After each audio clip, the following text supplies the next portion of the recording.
Welcome students, welcome you all to MH Education Lab. MH Education Lab এ তোমাদের সকলকে স্বাগত জানাই। আজকের ক্লাসে আমরা আলোচনা করব ওশিয়ানোগ্রাফি বা সমুদ্রবিদ্যা নিয়ে। তবে ক্লাস শুরুর আগে একটা বিষয় তোমাদেরকে জানিয়ে রাখা প্রয়োজন। দেখো, আজকের ক্লাসটা কিছুটা লেন্দি হবে, কারণ একটা ক্লাসে আমরা আজকে ওশিয়ানোগ্রাফিটা কমপ্লিট করেছি। প্রথমে আমরা যেটা পড়ব দেখো, সেটা হচ্ছে ওশেন সম্বন্ধে, অর্থাৎ ওশেন সম্বন্ধে কিছু বেসিক ধারণা, কিছু স্যালিয়েন্ট ফিচার্স আমরা দেখে নেব। Oceanography is the study of ocean, অর্থাৎ সমুদ্রের যে সমস্ত অভিমুখগুলো আছে, সমুদ্রের সমস্ত ধরনের অভিমুখ, এই আলোচনাটা আমরা যে ডিসিপ্লিন বা যে ব্রাঞ্চে করি জিওগ্রাফির, তার নাম হচ্ছে দেখো ওশেনোগ্রাফি। এই ওশেন শব্দটার অর্থ কি? ওশেন শব্দটার অর্থ হচ্ছে সমুদ্র বা মহাসমুদ্র আমরা বলতে পারি। আর গ্রাফি শব্দটার অর্থ কি? গ্রাফি শব্দটার অর্থ হচ্ছে ডেসক্রিপশন। তাহলে ওশেনোগ্রাফি শব্দটাকে যদি আমরা ভেঙে নিই, তাহলে দুটো অংশ পাচ্ছি সমুদ্র সম্পর্কে বর্ণনা। এটা কি কি পড়ছে? সমুদ্রের কোন কোন অংশগুলো? সমুদ্রের স্ট্রাকচার, সমুদ্রের features and also the interaction between ocean and atmosphere. এই জায়গাটা খুব ভালো করে মাথায় রাখবে, যেটা আমি তোমাদের বলছিলাম যে সায়েন্স টেকনোলজির পেপার থেকে কোয়েশ্চেন আসে এই জায়গাটা থেকে। এই ইন্টারাকশনটা কি? এই ইন্টারাকশনটা আমরা পরে অবশ্যই আলোচনা করব। ধরো কোনো একটা জায়গাতে হট ক্লাইমেট আছে, এবার এই হট ক্লাইমেটযুক্ত রিজিয়নে কী ধরনের কারেন্ট হবে, এবং এই কারেন্টটা ওশিয়ানিক যে কারেন্ট হয়, এই ওশিয়ানিক কারেন্টটা হট হবে না কোল্ড হবে, এই আলোচনাটা আমাদেরকে কিন্তু হেল্প করে এই ইন্টারাকশানটাতে। অর্থাৎ যে জায়গাতে যে ধরনের ক্লাইমেট, সেই ধরনের ওশিয়ানিক কারেন্ট দেখতে পাওয়া যায়। অন দ্য কন্ট্রারি, আমরা যদি এরকমভাবে ভাবি, কোনো একটা পার্টিকুলার জায়গাতে যে ধরনের ওশিয়ানিক কারেন্ট দেখা যায়, ওই জায়গাতে বা ওই উপকূল অঞ্চলটাতে কিন্তু জলবায়ু আবার ওই পার্টিকুলার ওশিয়ানিক কারেন্ট দ্বারা নিয়ন্ত্রিত হয়। তাহলে তাদের মধ্যে যে আন্তঃসম্পর্ক, সেটা আমাদেরকে একটু জেনে নিতে হবে। Oceans are the major stakeholder of hydrological cycle, so it is quite important to study the oceans. খুব ভালো কথা যে আমাদের যে হাইড্রোলজিক্যাল সাইকেল হয়, এটা আমি কি আলোচনা করছি, এই হাইড্রোলজিক্যাল সাইকেলটার ক্ষেত্রে ওশিয়ানস হচ্ছে একটা মেজর স্টেক হোল্ডার, গুরুত্বপূর্ণ ভূমিকা পালন করছে। তাই আমাদের জন্য ওশেনসকে পড়াটা খুব গুরুত্বপূর্ণ। এবার দেখো, এই হাইড্রোলজিক্যাল সাইকেলটা কি? হাইড্রোলজিক্যাল সাইকেলটা খুব সংক্ষেপে যদি আমি বর্ণনা করি, তাহলে আমি ধরে নিচ্ছি এটা হচ্ছে সমুদ্র। সমুদ্রের জল সূর্যের যে তাপ আসছে ইনসোলেশনে, তার ফলে কি হচ্ছে? উত্তপ্ত হয়ে বাষ্পীভূত হচ্ছে, বাষ্পীভূত হয়ে ওপরে উঠে যাচ্ছে, ওপরে উঠে কি ক্লাউড ফর্ম করছে, রাইট? একদম সহজভাবে এটাকে বোঝার চেষ্টা করো। ক্লাউড ফর্ম করছে, ক্লাউড থেকে এই ক্লাউডের পরিমাণ যখন অতিরিক্ত বেশি হয়ে যাচ্ছে, এটা সুপারকুলড ওয়াটার তৈরি করছে, সুপারকুল ওয়াটার ড্রপলেট তৈরি করছে। এই সুপারকুল ওয়াটার ড্রপলেটগুলো যখন আর থাকতে পারছে না মহাকর্ষের টানে, যখন পৃথিবী পৃষ্ঠে পড়ে আসছে, তখন তাকে আমরা কি বলছি? কি হিসাবে আসছে? রেন হিসাবে আসছে। এবার এই রেনটা কিছু ক্ষেত্রে দেখো, এই যে সমুদ্র আছে, ডাইরেক্ট সমুদ্রে পড়বে, সমুদ্রের ওপর বৃষ্টি, আর কিছু ক্ষেত্রে এই ল্যান্ড সারফেসে পড়বে। ল্যান্ড সারফেসে পড়ার পরেতে সেগুলো রান অফ হয়ে বা সেগুলো ধুয়ে আবার এই সমুদ্রে চলে যাবে। তাহলে শুরু হয়েছিল সমুদ্রের এই জায়গাটা থেকে, এবং আলটিমেটলি শেষ পর্যন্ত এসে পৌঁছালো দেখো সমুদ্রের এই জায়গাটাতেই, নদী হয়ে বিভিন্ন জলভাগ হয়ে সমুদ্রে এসে পৌঁছাচ্ছে। এই জন্য এটাকে বলা হচ্ছে একটা সাইকেল। এই হাইড্রোলজিক্যাল সাইকেলের মূল যে নিয়ন্ত্রণকারী, একদিকে আছে সমুদ্র এবং একদিকে আছে হচ্ছে আমাদের এই সানরেজ। তাহলে সেই জন্য এখানে কথাটা উল্লেখ করা হচ্ছে যে একটা মেজর স্টেক হোল্ডার হচ্ছে এই সমুদ্র। আশা করি এই পর্যন্ত তোমাদের কাছে ধারণাটা, প্রথম যে পয়েন্টটা আমি রেখেছি, ক্লিয়ার হয়েছে। নেক্সট আমরা দেখব আরও কিছু information. Nearly 70% of the earth surface is covered by seas, among which Pacific comprises 35%, Atlantic comprises 18%, and Indian Ocean comprises 15%. Arctic comprises 4%, and the rest comprises the land surface. তাহলে এখানে বোঝানোর কিছু নেই, এটাতে আমাদের গোটা পৃথিবীতে যদি আমরা এইটাকে ধরে নিই ল্যান্ড, এবং বাকিটা হচ্ছে water bodies, that means the oceans. এবং এই ওশেন্সের মধ্যে বিভিন্ন ভাগে তোমার ভাগগুলো করা আছে, যে আটলান্টিক কতটা, ইন্ডিয়ান ওশিয়ান কতটা, এরকম তাদের আকৃতির অনুযায়ী বা তাদের অবস্থান অনুযায়ী একটা শ্রেণীবিভাগ করা আছে, যেটা জাস্ট একটুখানি দেখে নেবে। The northern hemisphere is called continental hemisphere. খুব পোটেন্সিয়াল কোশ্চেন একটা, যে কন্টিনেন্টাল হেমিস্ফিয়ার তাহলে কাকে বলা হয়। তার কারণ হচ্ছে, দেখো উত্তর গোলার্ধে তোমরা যদি বিশ্বের ম্যাপ দেখো, দেখতে পাবে উত্তর গোলার্ধে সব থেকে বেশি পরিমাণে বসতি আছে, এবং মহাদেশগুলোর বা যে স্থলভাগটা সেটা কিন্তু উত্তর গোলার্ধে সব থেকে বেশি পরিমাণে আছে, যেটা অলমোস্ট তোমার কভার করছে উত্তর গোলার্ধটাকে। এবং আমাদের দক্ষিণ গোলার্ধটা হচ্ছে কন্টিনেন্টাল হেমিস্ফিয়ার, যেমন উত্তর গোলার্ধকে বলা হচ্ছে, ওসিয়ানিক হেমিস্ফিয়ার বলা যেতে পারে। তার কারণ কি, দক্ষিণ গোলার্ধের ক্ষেত্রে 81% টোটাল সারফেস কভার করছে এই সমুদ্রগুলো। তোমরা এটা বিশ্বের ম্যাপ দেখলেই কিন্তু পরিষ্কার বুঝতে পারবে। এবং এই কারণে দেখবে যখন আমরা অ্যাটমসফিয়ার পড়ব, বিভিন্ন বায়ুর সঞ্চলনটা পড়ব, দেখবে এই তীক্ষ্ণ চিৎকারকারী 60 বা রোরিং 60s, রোরিং 40s এইগুলো আছে, এগুলো দক্ষিণ গোলার্ধে কিন্তু বেশি ইম্প্যাক্ট ফেলছে। তার কারণ কি, দক্ষিণ গোলার্ধে যেহেতু বসতি গড়ে ওঠেনি, যেহেতু ল্যান্ড সারফেস কম, ঠিক আছে, সেই জন্য সেখানে অবস্ট্রাকশন কম, এটাই আর কি লজিক, এছাড়া কিছু না। তাহলে এখানে দুটো বিষয় আমরা পেলাম, একটা হচ্ছে কন্টিনেন্টাল হেমিস্ফিয়ার আর একটা হচ্ছে southern hemisphere or the oceanic hemisphere. Okay, চলো নেক্সট আমরা দেখব যে সমুদ্র জলের আরও কিছু বৈশিষ্ট্য, that is chloride is the largest constituent in oceans followed by sodium sulphate and magnesium. তাহলে সব থেকে মেন কম্পোনেন্ট আমরা পাচ্ছি কাকে, ক্লোরাইড পাচ্ছি। তাহলে এখান থেকে একটা এমসিকিউ আমরা পেতেই পারি, whether it is being from science or from geography, যেটা আমি তোমাদের বারবার বলে আসছি যে এটা শুধুমাত্র আমাদের জিওগ্রাফির পার্সপেক্টিভে পড়ছে এমনটা নয়, এটা কিন্তু অনেকগুলো বিষয়কে কভার করছে। নেক্সট আমরা দেখব the deepest part in the world lies in the Pacific ocean in Mariana trench. এখানে ট্রেঞ্চ শব্দটা একটুখানি মাথায় রাখো, আমি কেন রাখতে বললাম আসছি। তাহলে পৃথিবীর সবথেকে গভীরতম অংশ আমরা কোথায় পাচ্ছি, প্রশান্ত মহাসাগরের মারিয়ানা ট্রেঞ্চে, যার ডেপথ 11 কিলোমিটার প্রায়। এটা যদি আমি ক্যান্সেল আউটও করি, প্রায় 11 কিলোমিটার। আচ্ছা, এবার এই ট্রেঞ্চ যে শব্দটা আমি এখানে বললাম, দেখো এই ট্রেঞ্চ শব্দটা আমরা আজকে আলোচনা করব, এখন নয়, আমরা পরবর্তী স্লাইডে ওসিয়ানিক যে ভূমিরূপ আমরা পড়ব সেখানে এটাকে আলোচনা করব। Okay, Pacific Ocean has highest average depth followed by Indian Ocean, Atlantic Ocean and Arctic Ocean. তাহলে এখান থেকেও কিন্তু আমরা একটা এমসিকিউ পেতে পারি যে গভীরতার ভিত্তিতে কোন মহাসাগর সবথেকে বেশি, বা তাদের পারস্পরিক যে সম্পর্কটা সেটা যদি অর্ডারে সাজাতে বলে, 1 2 3 অর্ডারে সাজাতে বলে, তাহলে এখান থেকে কিন্তু আমরা এটা পেয়ে যাব। এই জায়গাটাও একটু ভালো করে মনে রাখতে হবে। প্যাসিফিক ওশান তো মনে থাকবেই, তার কারণ হচ্ছে প্যাসিফিক ওশানের আমরা পড়লাম এইমাত্র মারিয়ানা খাত বা মারিয়ানা ট্রেঞ্চ হচ্ছে কি, ঠিক আছে, সব থেকে গুরুত্বপূর্ণ, কারণ তার গভীরতা সব থেকে বেশি, যেটা 11 কিলোমিটার প্রায়। হিমালয়ের থেকে বেশি, কিন্তু এটা চিন্তা করে রাখো, হিমালয়ের উচ্চতা হচ্ছে কত, 8850 মিটার, আমি ধরে নিচ্ছি এটা অলমোস্ট 9 কিলোমিটার, তাও 2 কিলোমিটার বেশি, মানে একটা হিমালয় বা তার থেকেও বেশি অংশ কিন্তু প্রশান্ত মহাসাগরের মারিয়ানা ট্রেঞ্চে ঢুকে যেতে পারে। ওকে, নেক্সট আমরা দেখব, এরপর আমরা সমুদ্র সংক্রান্ত আলোচনাতে কিছু শব্দ আমাদের উঠে আসবে, সেগুলো আমরা আলোচনা করব, যেমন গাল্ফ, বে, এই বিষয়গুলো। দেখো আমরা তো সমুদ্র পড়ছি, সমুদ্র পড়তে গিয়ে ওশান পড়লাম, বেসিক ওশান যেটা, এবার তার সাথে আরও কিছু জলভাগ থাকে, ঠিক আছে, যেমন হচ্ছে একটা গুরুত্বপূর্ণ তার মধ্যে, যেটাকে আমরা গাল্ফ বলছি। তোমরা নিশ্চয়ই বিভিন্ন ধরনের গাল্ফ শুনেছো। গাল্ফ আমরা বলে থাকি, গাল্ফ কান্ট্রিজ আছে, গাল্ফ ওয়ারের কথা শুনেছো, গাল্ফের যুদ্ধ, গাল্ফের দেশগুলোর মধ্যে যুদ্ধ, এগুলোকে বলা হচ্ছে গাল্ফ। এবার গাল্ফ বিষয়টা কি আমরা একটুখানি জেনে নেব। A gulf is a large inlet from the ocean into the land mass. দেখো এইটা হচ্ছে রেড সি, এটা দেখতে পাচ্ছ, এটা ধরে নাও এটা একটা সমুদ্রের মেন অংশ, রেড সি দেখতে পাচ্ছ। এবার এই গাল্ফ আমরা কোনটাকে বলছি, গাল্ফ হচ্ছে এই সমুদ্রের একটা পার্টিকুলার অংশ, একটা ইনলেট হিসেবে বা সরু অংশ হিসেবে যদি ল্যান্ড মাসের ভেতরে ঢুকে থাকে, তখন ওই যে ঢুকে থাকা অংশটাকে আমরা কি বলছি, ঢুকে থাকা অংশটাকে মানে এই সামগ্রিক অংশটাকে আমরা বলছি একটা গাল্ফ। দেখো এর নাম হচ্ছে সুয়েজের গাল্ফ, গাল্ফ অফ সুয়েজ, ঠিক আছে।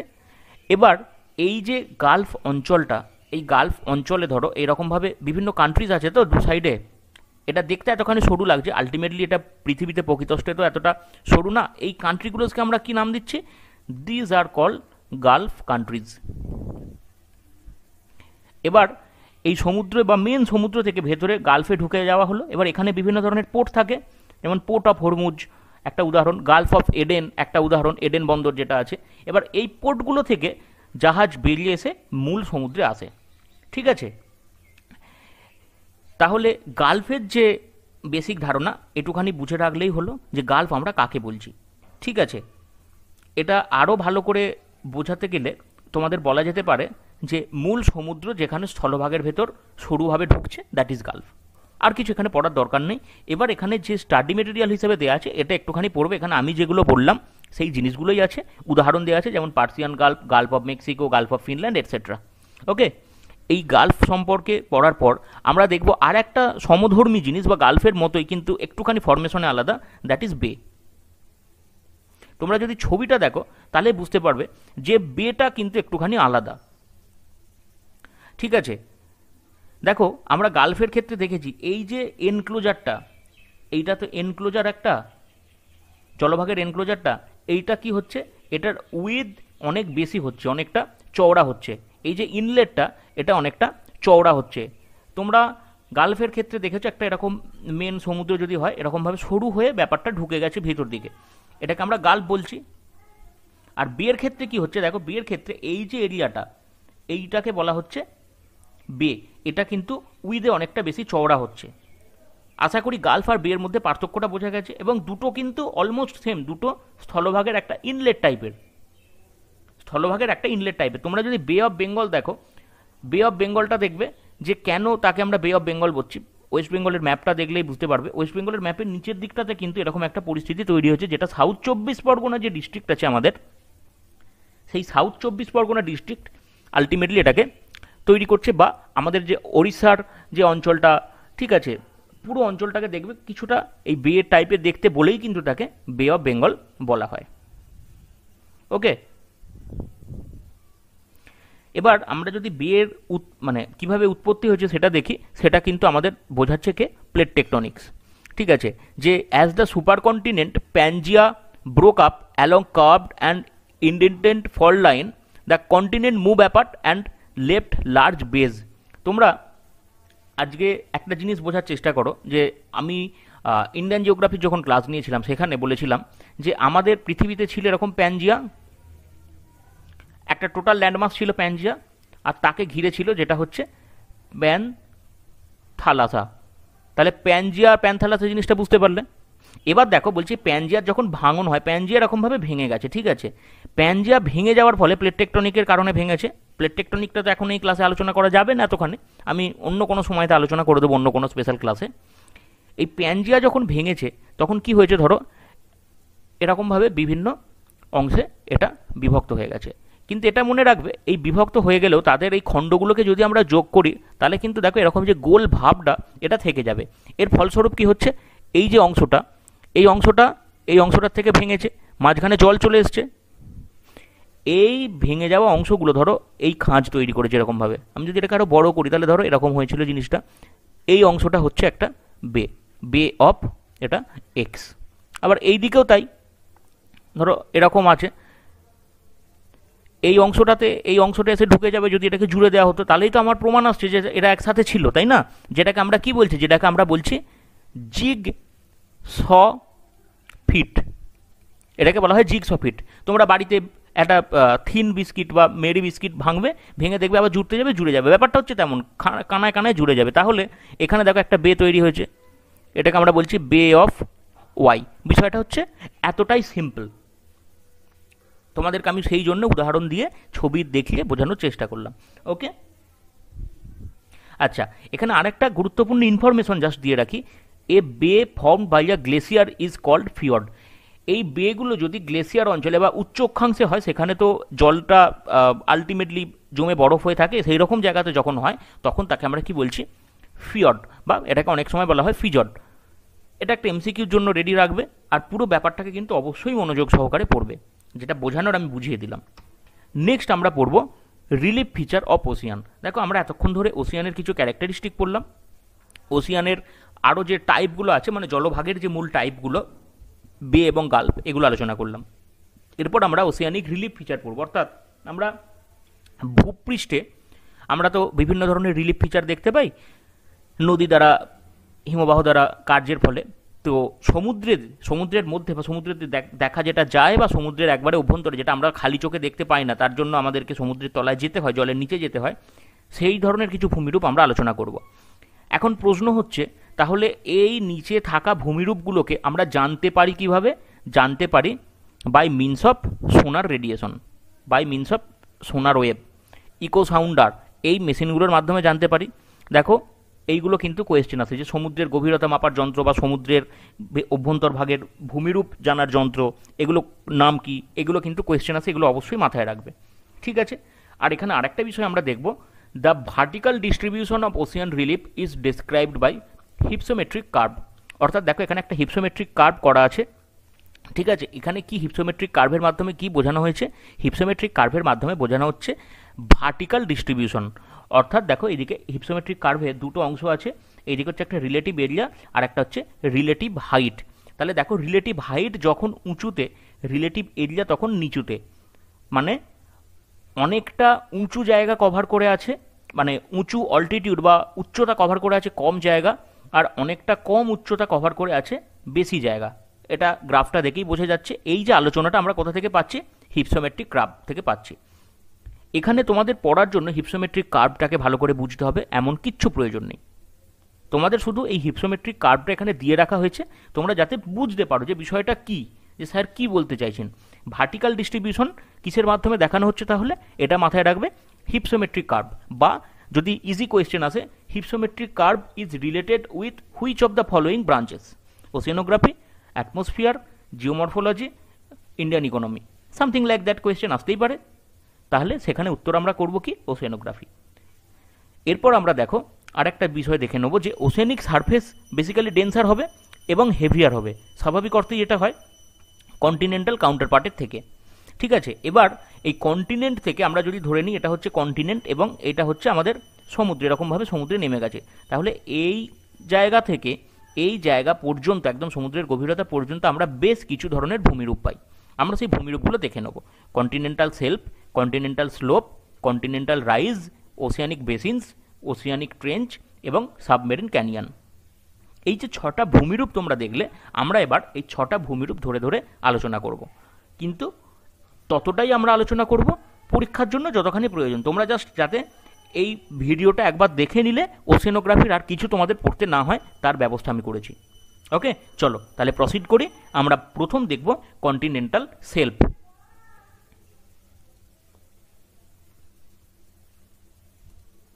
দেখো আমরা প্রথমে কন্টিনেন্টাল সেলফ যে পড়ব তার মূলত বিশেষ বিশেষ জায়গাগুলো যেগুলো পড়ার প্রয়োজন সেগুলো আমি তোমাদের আন্ডারলাইন করে বলে দিচ্ছি, তোমরা একটুখানি দেখে নেবে। প্রথম হচ্ছে the continental margin areas submerged under oceanic water with average depth of 150 to 200 metre and gentle slope of 1 degree to 3 degree towards the ocean is called continental shelves. তাহলে প্রথমেই আমরা যেটা দেখে নেব কন্টিনেন্টাল সেলফ কাকে বলে। দেখো এই দিকটা হচ্ছে, ধরো এই জায়গাটা যেটা ছবির বাইরে আমি আঁকছি, এটা হচ্ছে ল্যান্ড সারফেস, এটা হচ্ছে কন্টিনেন্টাল সারফেস, এখানে মানুষজন থাকে। ঠিক আছে, এই কন্টিনেন্টাল সারফেসের একটা পার্টিকুলার অংশ, এটা কন্টিনিউটি ধরে নিচ্ছি, এই পার্টিকুলার অংশটা যেটা কি হচ্ছে, যেটা দেখা যাচ্ছে জলভাগ দ্বারা বা আমাদের ওসিয়ানিক ওয়াটার দ্বারা সাবমার্জড হয়ে আছে এবং যার ডেপথ হচ্ছে 150 থেকে 300 মিটার বা 150 থেকে 200 মিটারের মধ্যে, উইথ এ স্লোপ। দেখো স্লোপটার পরিমাণটাও কিন্তু খুব কম, 1 থেকে 3 ডিগ্রি একটা জেন্টেল স্লোপ নিয়ে থাকছে। এই যে স্লোপটা বুঝতেই পারছো, এই অঞ্চলটাকে আমরা টোটাল কি বলছি? এই অঞ্চলটাকে আমরা বলছি কন্টিনেন্টাল সেলফ। তোমরা একটা জিনিস চিন্তা করো, আমাদের বুক সেলফ হয় তো, বুক সেলফ যেমন হয়, এই বুক সেলফ আর কন্টিনেন্টাল স্লেপের কনসেপ্টটা একই ধরনের ধরে নাও। তাহলে এই অঞ্চলটাতে আমরা যেমন বুক সেলফের, যেটাকে আমরা সেলফ বলি, এখানে বই রাখতে পারি, তাহলে কন্টিনেন্টাল সেলফও দেখো কাইন্ড অফ থিং, যেখানে স্লোপটা খুব কম এবং এটা মূলত জলভাগে ডুবে আছে। এই কারণে এটাকে আমরা বলছি কি ওশানিক ওয়াটারে সাবমার্জ, এবং যেহেতু কন্টিনেন্টের অংশ that is why continental self. Clear? এরপর দেখো কন্টিনেন্টাল সেলফের পর একটা অংশ আসছে যাকে আমরা বলছি সেলফ ব্রেক। এই সেলফ ব্রেক মানে কি, দেখো কন্টিনেন্টাল সেলফের পর হঠাৎ করে একটা জায়গাতে কিন্তু একটা ব্রেক পয়েন্ট তৈরি হচ্ছে, অর্থাৎ এখান থেকে এই ঢালটা যেটা 1 থেকে 3 ডিগ্রি ছিল অনেকটা নিচে নেমে আসছে, অনেকটা। একে আমরা কি বলছি, এই অংশটাকে আমরা বলছি সেলফ ব্রেক। ঠিক আছে, এরপর আমরা কন্টিনেন্টাল সেলফের একটা বৈশিষ্ট্য দেখব যে these are not the parts of oceanic crust and are composed of continental crust. ভালো করে জিনিসটা বোঝো, তাহলে আমি যে কন্টিনেন্টাল সেলফ বলছি এটা কিন্তু আমাদের ওসিয়ানিক ক্রাস্টের পার্ট নয়, ওসিয়ানিক ক্রাস্টের পার্ট এখনো শুরু হয়নি, এই পার্টটা কন্টিনেন্টালেরই পার্ট, কন্টিনেন্টেরই পার্ট। কন্টিনেন্ট যে যে ধরনের মেটেরিয়াল দিয়ে তৈরি, সেই কন্টিনেন্টের সেই সেম উপকরণ দিয়ে কন্টিনেন্টাল সেলফ গঠিত। ওকে, এবং এই যে মেটেরিয়ালসগুলো এগুলো কোথা থেকে আসছে, এই মেটেরিয়ালসগুলো আসছে বিভিন্ন ধরনের, ধরো নদীগুলো এসে সমুদ্রে মেশে, তাহলে নদীগুলো যখন সমুদ্রে এসে মিশছে তারা সেডিমেন্ট নিয়ে আসছে, এই সেডিমেন্টের ফলে, এই সেডিমেন্টেশনের ফলে আমাদের এই কন্টিনেন্টাল সেলফটা ধীরে ধীরে গঠিত হচ্ছে। এবং এখানে পাললিক শিলা কিন্তু পাওয়া যাবে। কেন পাওয়া যাবে, তার কারণ হচ্ছে স্টেপ বাই স্টেপ দেখো লেয়ারের পর লেয়ার এরকমভাবে সঞ্চিত হচ্ছে। ওকে, এই সেডিমেন্টগুলো এসে it is with average of 70 to 72 kilometre, এর অ্যাভারেজ উইথ হচ্ছে 70 থেকে 72 কিলোমিটার। মানে চিন্তা করে দেখো এই কন্টিনেন্টাল সেলফ অংশটাই কতখানি, 70 থেকে 72 কিলোমিটার যার ডেপথ আছে বা অ্যাভারেজ উইথ আছে। ওকে, এই জায়গাটাতে কি হচ্ছে আরও গুরুত্বপূর্ণ বিষয়, এই কন্টিনেন্টাল সেলফ অঞ্চলে প্ল্যাঙ্কটনের গ্রোথ ভালো হয়, কারণ এখানে বিভিন্ন ধরনের সেডিমেন্টেশন হয় এবং জলের সাথেও সম্পর্কযুক্ত। এখানে এসে একটা সেলফ অঞ্চল যেহেতু পাচ্ছে, স্লোপ খুব কম, এখানে অবস্থান করার মতো একটা জায়গা থাকছে, কারণ এই জায়গাটা যদি আমরা দেখি এখানে তো কেউ থাকতে পারবে না, এখানে একটা স্লোপ বেশি আছে এবং এই জায়গাটাতে প্ল্যাঙ্কটনসগুলো এরকমভাবে থাকে এই জায়গাটাতে, রাইট। এই প্ল্যাঙ্কটনগুলো থাকার ফলে কি হয়, প্ল্যাঙ্কটন যেখানে বেশি থাকে সেখানে মাছ বেশি দেখতে পাওয়া যায়, মাছেরা তাদের খাবার খেতে আসে বা এখানে ব্রিডিং হয়, মাছের ব্রিডিংও করা হয়। তাহলে এই জায়গাটা আমরা আরেকটা কি কারণে উপযুক্ত দেখতে পাচ্ছি, ফিশিং গ্রাউন্ড হিসাবে। বিশ্বের যত বড় বড় ফিশিং গ্রাউন্ড আছে অলমোস্ট তারা কিন্তু কন্টিনেন্টাল সেলফে অবস্থিত। তাহলে কন্টিনেন্টাল সেলফ সম্বন্ধে যতখানি দরকার আশা করি বোঝা গেল কন্টিনেন্টাল সেলফ জিনিসটা কি। এর পরবর্তী অংশটা আমরা দেখব কি, পরবর্তী অংশে আমরা দেখব কন্টিনেন্টাল স্লোপ, কন্টিনেন্টাল সেলফের জাস্ট পরের অংশ। কন্টিনেন্টাল স্লোপ কোনটাকে বলা হচ্ছে দেখো, এখানে ছবিটা দেখো তাহলেই ব্যাপারটা সম্পূর্ণ ক্লিয়ার হয়ে যাবে, তারপর আমরা বৈশিষ্ট্য দু একটা দেখে নেব। আমরা কন্টিনেন্টাল সেলফটা পড়লাম একটু আগে, এই জায়গাটা, এই ড্রাই ল্যান্ড থেকে যে একটা স্লোপি ল্যান্ড এবং বেশ চওড়া একটা জায়গা, এটাকে আমরা বললাম কন্টিনেন্টাল সেলফ। কন্টিনেন্টাল সেলফের পর আমরা সেলফ ব্রেক পড়েছি, এই যে ব্রেক পয়েন্ট যেখানে ঢালটা বেড়ে যাচ্ছে, এখানে ঢালটা ছিল দেখা যাচ্ছে 1 থেকে 3 ডিগ্রি এবং এখানে অলমোস্ট অ্যাবাউট 60 to 70 ডিগ্রি একটা আমরা দেখতে পাচ্ছি, রাইট। এই যে স্লোপটা সেলফ ব্রেক এবং কন্টিনেন্টাল স্লেপ এর পরের অংশ যেটা, যে স্লোপটা তৈরি হচ্ছে একটা খাড়া ঢালযুক্ত জায়গা, এই ঢালটাকে বলা হচ্ছে কন্টিনেন্টাল স্লোপ। তাহলে আরেকবার আমি বিষয়টা দেখিয়ে দিচ্ছি, দেখো কন্টিনেন্টাল সেলফ আমরা আগেরটা পড়েছি, রাইট। কন্টিনেন্টাল সেলফের পর এবং জাস্ট কন্টিনেন্টাল স্লোপ এই দুটো জায়গাকে ভাগ করছে কে, সেলফ ব্রেক। কেন ব্রেক, সেলফের ব্রেক হচ্ছে, দেখো এখানে সেলফ যেটা ছিল তার অংশটা ব্রেক হচ্ছে, এখানে ঢালের পরিমাণটা অনেক বেড়ে যাচ্ছে, এটা একটা সেলফ হিসেবে ছিল, এটাকে আমরা সেলফ বলতে পারি না কারণ বইয়ের তাক এরকম দেখতে হয় না ঢালু, এই অংশটাকে আমরা তার জন্য বলছি কন্টিনেন্টাল স্লোপ। তাহলে কন্টিনেন্টাল স্লোপ বিষয়টা বোঝা গেল, কন্টিনেন্টাল সেলফ বিষয়টা আশা করি ক্লিয়ার হয়েছে এবং তার মাঝখানে তাদের ব্রেকিং পয়েন্টকে আমরা বলছি সেলফ ব্রেক, যেহেতু সেলফের বিনাশ ঘটছে ওই জায়গাটাতে। এরপর আমরা কিছু এর বৈশিষ্ট্য পড়ে নেব, ঠিক আছে। এটার এক্সটেনশন দেখো বলছে যে কন্টিনেন্টাল সেলফ থেকে অ্যাবিসাল প্লেন পর্যন্ত, এই অ্যাবিসাল প্লেনটা আমরা এই জায়গাটা আমরা পরে আসছি। It varies from 2 degree to 5 degree at different places. তাহলে এই যে 60-70% অংশটা এটা কত ডিগ্রিতে থাকছে, অলমোস্ট 2 ডিগ্রি থেকে 5 ডিগ্রি। এবার এই যে জায়গাটা এটা কিছু কিছু ক্ষেত্রে 60-70 ডিগ্রি পর্যন্ত হয়ে যায়, এই কথাটা তোমাদের আমি আগে বললাম, এটা 2 ডিগ্রি থেকে 5 ডিগ্রি থেকে লেখা আছে ঠিক কথা, কিন্তু এটা কিছু কিছু ক্ষেত্রে হঠাৎ করে এরকম ভ্যালুযুক্ত অংশে বেড়েও যায়, right. The depth of water over continental slope varies from 200 metre to 2000 metre. এই যে ডেপথটা বেড়ে যাচ্ছে দেখো 200 মিটার থেকে 2000 মিটার, আমার এখানে এই যে অ্যাঙ্গেলের ভ্যারিয়েশনটা, ঠিক আছে, 2 ডিগ্রি থেকে যখন 5 ডিগ্রি হবে তখন এটা 200-400 এরকম ডেপথে থাকবে, আর যখন এটা অ্যাবাউট 60 ডিগ্রি হয়ে যাবে তখন এটা মোটামুটি 2000 বা 2200, ঠিক আছে, এই রকম ডেপথে চলে যাবে, কারণ যখনই ডেপথ বাড়বে তার সাথে কিন্তু জলের গভীরতাটাও বাড়বে স্লোপ বাড়ার সাথে সাথেও। Okay, the boundary line between continental slope and continental shelf is called andesitic line. তাহলে এই যে সেলফ ব্রেক লাইনটাকে আমরা বললাম, এটাকে কি বলা হচ্ছে, আরেকটা লাইন, তার নাম হচ্ছে অ্যান্ডেসাইটিক লাইন। এটা খুব ভালো করে নোট ডাউন করবে। ওকে, নেক্সট আমরা পড়ব কন্টিনেন্টাল রাইজ। কন্টিনেন্টাল রাইজ তাহলে কোন অংশটাকে বলা হচ্ছে, দেখো, ইট is A sudden of the bed which gives A V shaped notch. তাহলে আমরা ট্রেঞ্চ পড়ছি এই জায়গাটা, এই ভি শেপড জায়গাটাকে ট্রেঞ্চ পড়ছি, কিন্তু ভি শেপড এই ট্রেঞ্চের আগে, ঠিক আছে, ভি শেপড ট্রেঞ্চের আগে যে উত্থিত অংশটাকে পাচ্ছি, এটা হচ্ছে ল্যান্ড, এটা হচ্ছে সেলফ, এই জায়গাটা হচ্ছে, এইটা আমরা পড়লাম কি, এটাকে আমরা বলছি স্লোপ। দেখো এখানে উল্লেখ করা আছে, সেলফ স্লোপ উল্লেখ করা আছে, এবং তার পরবর্তীতে আমরা যে জায়গাটা পাচ্ছি এই অংশটাকে আমরা বলছি কি, ট্রেঞ্চের আগের এই ঢালু অংশটাকে আমরা বলছি কন্টিনেন্টাল রাইজ। ওকে, নেক্সট আমরা পড়বো 4 number, that is oceanic basin. Oceanic basin তাহলে কোন জায়গাটা, ওশেনিক বেসিন হচ্ছে, তোমরা এখানে ছবিতে দেখো প্রত্যেকটা অংশকে আলাদা আলাদা করে দেওয়া আছে, টোটাল অংশটাকে বলা হচ্ছে কি oceanic basin, right. The oceanic basin, the oceanic basin are composed of the floor, tectonically indicative rises and the seamounts. তাহলে এই ওসিয়ানিক বেসিন কোন কোন জায়গাগুলোকে নিয়ে গঠিত, সি মাউন্ট নিয়ে গঠিত, তারপর হচ্ছে অ্যাবিসাল যে প্লেন আছে এটাকে নিয়ে গঠিত, এবং আলটিমেটলি ওসিয়ানিক ফ্লোরটাকে নিয়ে গঠিত। ঠিক আছে, এই পুরো জায়গাটাকে নিয়ে গঠিত হচ্ছে oceanic basin. Broad relatively smooth surfaces as known as abyssal floor. তাহলে অ্যাবিসাল ফ্লোর কোনটাকে আমরা বলছি, এই যে পুরো অংশটা অ্যাবিসাল প্লেন যেখানটাকে আমরা লেখা দেখতে পাচ্ছি, that is called the abyssal floor. Abyssal মানে হচ্ছে বটমলেস, রাইট। আচ্ছা, এখানে আর কি কি বৈশিষ্ট্য আমরা দেখতে পাচ্ছি, এখানে আমরা সি মাউন্টস দেখতে পাচ্ছি, these are the sea mounts.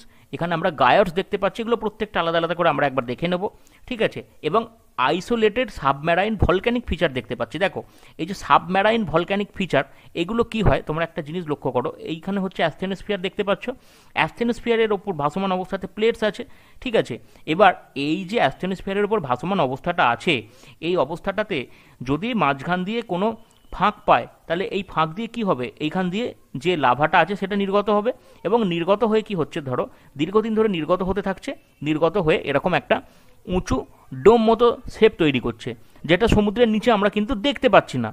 কিন্তু এর পরবর্তীতে যখন এই ডোম শেপটা ক্রমশ উঁচু হতে হতে কি হচ্ছে, জলের যে মাত্রা, জলের যে লেভেল তাকে ছাড়িয়ে এরকমভাবে ওপরে উঠছে, তখন তাকে আমরা কি বলছি, তখন তাকে আমরা বলছি ভলক্যানিক আইল্যান্ড। যেমন ভারতবর্ষের ক্ষেত্রে আমরা জানি কি ব্যারেন, নারকোন্ডাম, এই যে আইল্যান্ডগুলো এটা কিন্তু এই ধরনের আইল্যান্ড। ওকে, আচ্ছা, এখানে আর বলার মতো কিছু নেই। এখানে আরেকটা গুরুত্বপূর্ণ বিষয় হচ্ছে গায়টস। গায়টসগুলো কী কী, গায়টস হচ্ছে steep sided and are consider to be level platform. Guyot কোনগুলো, দেখো গায়টের ক্ষেত্রে এটা সি মাউন্ট আর গায়টের একটা পার্থক্য দেখো, আমি বলে দিই, পরবর্তী স্লাইডে হয়তো আছে কোথাও।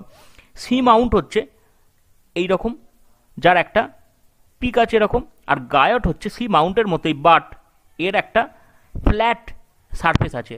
এটা দেখে বুঝতে পারছো এই ফ্ল্যাট সারফেসটা, এইটাকে বলা হচ্ছে গায়ট। দুটো অলমোস্ট সেম টাইপের ফিচার, কিন্তু কিছুটা আলাদা থাকার জন্য আলাদা নামকরণ হচ্ছে। ওকে, যেমন মালভূমি আর আমরা বলতে পারি পর্বতের চূড়া, একজনের চূড়া থাকে আর একজনের ওপরটা ফ্ল্যাট টপড। আশা করি ওসিয়ানিক বেসিন যেটা আমাদের পড়ার ছিল সেটা ক্লিয়ার হয়েছে। সমগ্র অংশটাকেই তারা আমরা ওসিয়ানিক বেসিন বলছি, তার মধ্যে গুরুত্বপূর্ণ অংশগুলো তোমাদের সাথে আমি শেয়ার করলাম। নেক্সট আমরা পড়ব 5 নম্বর পয়েন্ট, ওসিয়ানিক ডিপস অর ট্রেঞ্চেস। আমরা একদম প্রথমে দেখো আজকে বলেছিলাম একটা জিনিস আলোচনা করেছিলাম, দ্যাট ইজ মারিয়ানা ট্রেঞ্চ, গভীরতম অংশ প্রশান্ত মহাসাগরের, প্যাসিফিকের মারিয়ানা ট্রেঞ্চ। এবার এই ট্রেঞ্চ বিষয়টা আমরা আলোচনা করব। These are the deepest part of the ocean and are relatively steep sided narrow basins. They occur at the bases of continental slopes and along island arc and are associated with active volcanoes and strong earthquakes. তাহলে এই যে trench যেটা দেখো, এটা একটা প্রকৃতপক্ষে ট্রেঞ্চের ছবি, এটা যারা সি এক্সপ্লোরার তাদের থেকে পাওয়া ছবি। কিভাবে ঘটনাটা ঘটছে এখানে দেখো, লিথোস্ফিয়ার আছে, দুটো প্লেটের মধ্যে সংঘর্ষ হয়ে একটা নিচের দিকে নেমে যাচ্ছে, ভারী প্লেট নিচের দিকে নেমে যাচ্ছে এবং হালকা প্লেটটা কি করবে, এরকমভাবে ওপর দিকে উঠবে, যেভাবে আমাদের হিমালয় পর্বতটা তৈরি হয়েছে। এবং এই জায়গাতে সংঘর্ষের ফলে একটা খুব গভীরতাযুক্ত ভূমিভাগের সৃষ্টি হয়। এই রকমভাবে দেখো আই শেপ বা ভি শেপ একটা ভূমিভাগের সৃষ্টি হয়। এই যে গভীরতাযুক্ত ভূমিভাগটা, এটাকে বলা হচ্ছে কি, এটাকে বলা হচ্ছে আমাদের ডিপ ওসিয়ানিক বেসিনস বা ট্রেঞ্চেস। এখানে আর একটা শব্দ আমরা দেখতে পাচ্ছি যে আইল্যান্ড আর্ক। এই আইল্যান্ড আর্ক বিষয়টা কি? আইল্যান্ড আর্ক বিষয়টা হচ্ছে, দেখো যখনই এই ধরনের কোনো সংঘর্ষ ঘটছে তখনই আমাদের অ্যাস্ট্রোস্ফিয়ারের ওপরে যে অংশটা আছে সেখানে কোনো না কোনো জায়গায় ফাটল তৈরি হচ্ছে এবং এই ফাটল দিয়ে কারা বেরিয়ে আসছে? এই ফাটল দিয়ে এরকমভাবে ম্যাগমা বেরিয়ে আসছে। ম্যাগমা যখন বেরিয়ে আসছে, এই ম্যাগমাগুলো সমুদ্রের জলে বা এতে শীতলতার প্রাপ্তি হচ্ছে, সলিডিফাইড হয়ে কিছু দ্বীপ তৈরি করছে। এই দ্বীপগুলো যখন আর্ক হিসাবে অবস্থান করে, আর্কের শেপে অবস্থান করে এরকমভাবে, তখন তাদেরকে বলা হচ্ছে, এরকমভাবে আর্কের শেপে অবস্থান করছে, তখন তাদেরকে বলা হচ্ছে ভলক্যানিক আর্ক। ওকে, এখানে ছবিটা দেখে নিশ্চয়ই তোমরা বুঝতে পারছো যে লিথোস্ফিয়ারের যে স্ল্যাবগুলো ভাসমান অবস্থায় থাকে কার ওপর? অ্যাস্টেনোস্ফিয়ারের ওপর, যেগুলোকে আমরা কি বলছি? লিথোস্ফিয়ারিক স্ল্যাব, বা এগুলোকে আমরা বলে থাকি প্লেট। ওকে, আশা করি বোঝা গেল। পাঁচটা অংশ আমরা সমুদ্রের যে ভূমিরূপ পড়ছিলাম, পাঁচটা অংশ মোটামুটি সহজভাবে বোঝার চেষ্টা করলাম। নেক্সট 6 নম্বর অংশটা দেখব, দ্যাট ইজ সাবমেরাইন ক্যানিয়ন। সাবমেরাইন ক্যানিয়ন কোনগুলো? দেখো এখানে তোমরা দেখার চেষ্টা করো, এটা হচ্ছে কোস্টাল প্লেন্স, এটা কোস্টাল প্লেন, এটাকে আমরা শোর লাইন বলছি। এটা হচ্ছে কন্টিনেন্টাল শেলফের অংশ, তারপর হচ্ছে কন্টিনেন্টাল স্লোপ চলে আসছে, এরকম বিভিন্ন অংশগুলো আসছে। দেখো কন্টিনেন্টাল স্লোপ আমরা পেয়েছি, কন্টিনেন্টাল শেলফ আমরা পাচ্ছি।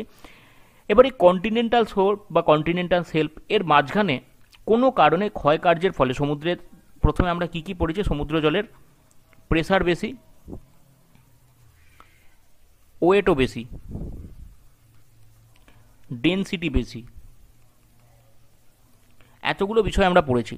এবার এখানে ঘটনাটা কি ঘটছে? ঘটনাটা ঘটছে যে এই যে সমুদ্র জল যদি এইখানে কোমল শিলা দ্বারা গঠিত হয়েছে, তো এই জায়গাটাকে প্রেসারের ফলে ডাউন কাটিং করছে। ডাউন কাটিং করার ফলে নদীর ক্ষেত্রে যেমন তোমার ক্যানিয়ন তৈরি হয়, নদীর ক্ষেত্রে ক্যানিয়ন কীভাবে তৈরি হয়? নদী যে জায়গা দিয়ে ফ্লো করে, এই জায়গাটাতে নদী সবসময় চায় একে কেটে নিচের দিকে নামতে, তার ফলে তো একটা এরকম ভি শেপড একটা ভ্যালি তৈরি হয়, এখান দিয়ে নদী প্রবাহিত হয় এরকম করে। ঠিক এই সেম জিনিসটা আমাদের সমুদ্র পৃষ্ঠে, মানে সমুদ্রের অভ্যন্তরেও ঘটে। সমুদ্রের অভ্যন্তরে যদি কোনো কারণে এরকমভাবে ক্ষয়ের ফলে একটা ক্যানিয়ন তৈরি হয় বা গিরিখাত তৈরি হয়, তখন তাকে আমরা কি বলি? তখন তাকে আমরা নাম দিই সাবমেরাইন ক্যানিয়ন। ওকে, তাহলে একটা সমুদ্রের যে মূল অংশগুলো আমরা পড়লাম কি কি? দেখো কন্টিনেন্টাল শেলফ পড়েছি, এখানে ছবিতে ভালো করে দেখে নাও। কন্টিনেন্টাল স্লোপ পড়েছি, এটা স্লোপ, এবং এই যে জায়গাটা, এইটাকে আমরা কি বলেছিলাম? আমি এখানে আরেকবার বলে দিচ্ছি, এই জায়গাটার আমরা নাম দিয়েছিলাম হচ্ছে অ্যান্ডেসাইটিক লাইন বা সেলফ ব্রেক। কারণ তোমরা দেখে বুঝতেই পারছো এটা যেখানে ব্রেক হয়েছে, তারপর একটা ঢাল শুরু হয়েছে, তারপর কন্টিনেন্টাল স্লোপ পড়েছি, কন্টিনেন্টাল রাইজ পড়েছি, সাবমেরাইন ক্যানিয়ন পড়লাম। ওকে, আর হচ্ছে অ্যাবাইসাল প্লেন পড়লাম। অ্যাবাইসাল প্লেনও আমি আগে পড়েছি, যেটা হচ্ছে তোমার ওসিয়ানিক বেসিন পড়তে গিয়ে আলোচনা করলাম, যে জায়গাটা যেখানে আমরা কাকে পাচ্ছি, যেখানে আমরা পাচ্ছি এখানে সি মাউন্টকে পাচ্ছি, এখানে লিখি সি মাউন্টকে পাচ্ছি, গায়টকে পাচ্ছি, রাইট? তাহলে এই ছিল আমাদের আজকের মূল আলোচনাগুলো, যেটা সমুদ্রের যে অভ্যন্তরভাগের যে ভূমিরূপ, সমুদ্রের অভ্যন্তরভাগের যে ল্যান্ডফর্ম ফিচারগুলো, সেগুলো আমরা আলোচনা করলাম। এরপর আমরা সমুদ্রের ক্যারেক্টারিস্টিক ফিচার্সগুলো চলে যাব। ঠিক আছে, ফার্স্ট যে ক্যারেক্টারিস্টিকটা সম্পর্কে আমরা আলোচনা করব, that is temperature of the ocean, অর্থাৎ সমুদ্র তলের তাপমাত্রা।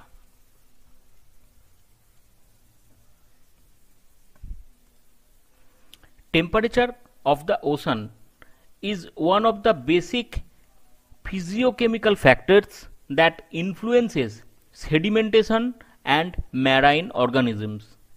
Mean annual temperature is about 17.4 degree Celsius.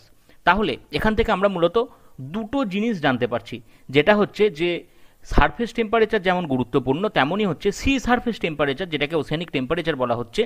সেই ওশেনিক টেম্পারেচার মূলত দুটো বিষয়কে কিন্তু কন্ট্রোল করছে। এই দুটো বিষয় কি কি? একটা হচ্ছে সেডিমেন্টেশন এবং আরেকটা হচ্ছে ম্যারাইন অর্গানিজমস। অর্থাৎ ডিপেন্ডিং আপন টেম্পারেচার সেডিমেন্টেশন হবে এবং ডিপেন্ডিং আপন টেম্পারেচার ম্যারাইন অর্গানিজমস সেখানে গ্রো করবে। যদি টেম্পারেচার বেশি হয় তাহলে সেখানে যে ধরনের ম্যারাইনিং অর্গানিজমস আমরা পাবো, টেম্পারেচার কোল্ড হলে সেখানে তাদেরকে পাবো না। আবার অন দ্য কন্ট্রারি সেম হবে, যারা ঠান্ডা জায়গাতে থাকতে পছন্দ করে তারা, যেখানে সি সারফেস টেম্পারেচার বেশি হবে সেটাকে আমরা সেই জায়গাতে দেখতে পাবো না। স্বাভাবিক অর্থে এই রিলেশনশিপটা খুব গুরুত্বপূর্ণ এবং এখানে আমরা দেখতে পাচ্ছি কি যে 17.4 ডিগ্রি সেলসিয়াস হচ্ছে বেসিক টেম্পারেচার, অ্যাভারেজ টেম্পারেচার মনে করা হচ্ছে। কিন্তু প্যাসিফিক ওশানের ক্ষেত্রে সেটা 19.1, ইন্ডিয়ান ওশানের ক্ষেত্রে 17.0 বা 17 এবং আটলান্টিক ওশানের ক্ষেত্রে সেটা 16.9 ডিগ্রি সেলসিয়াস। এগুলো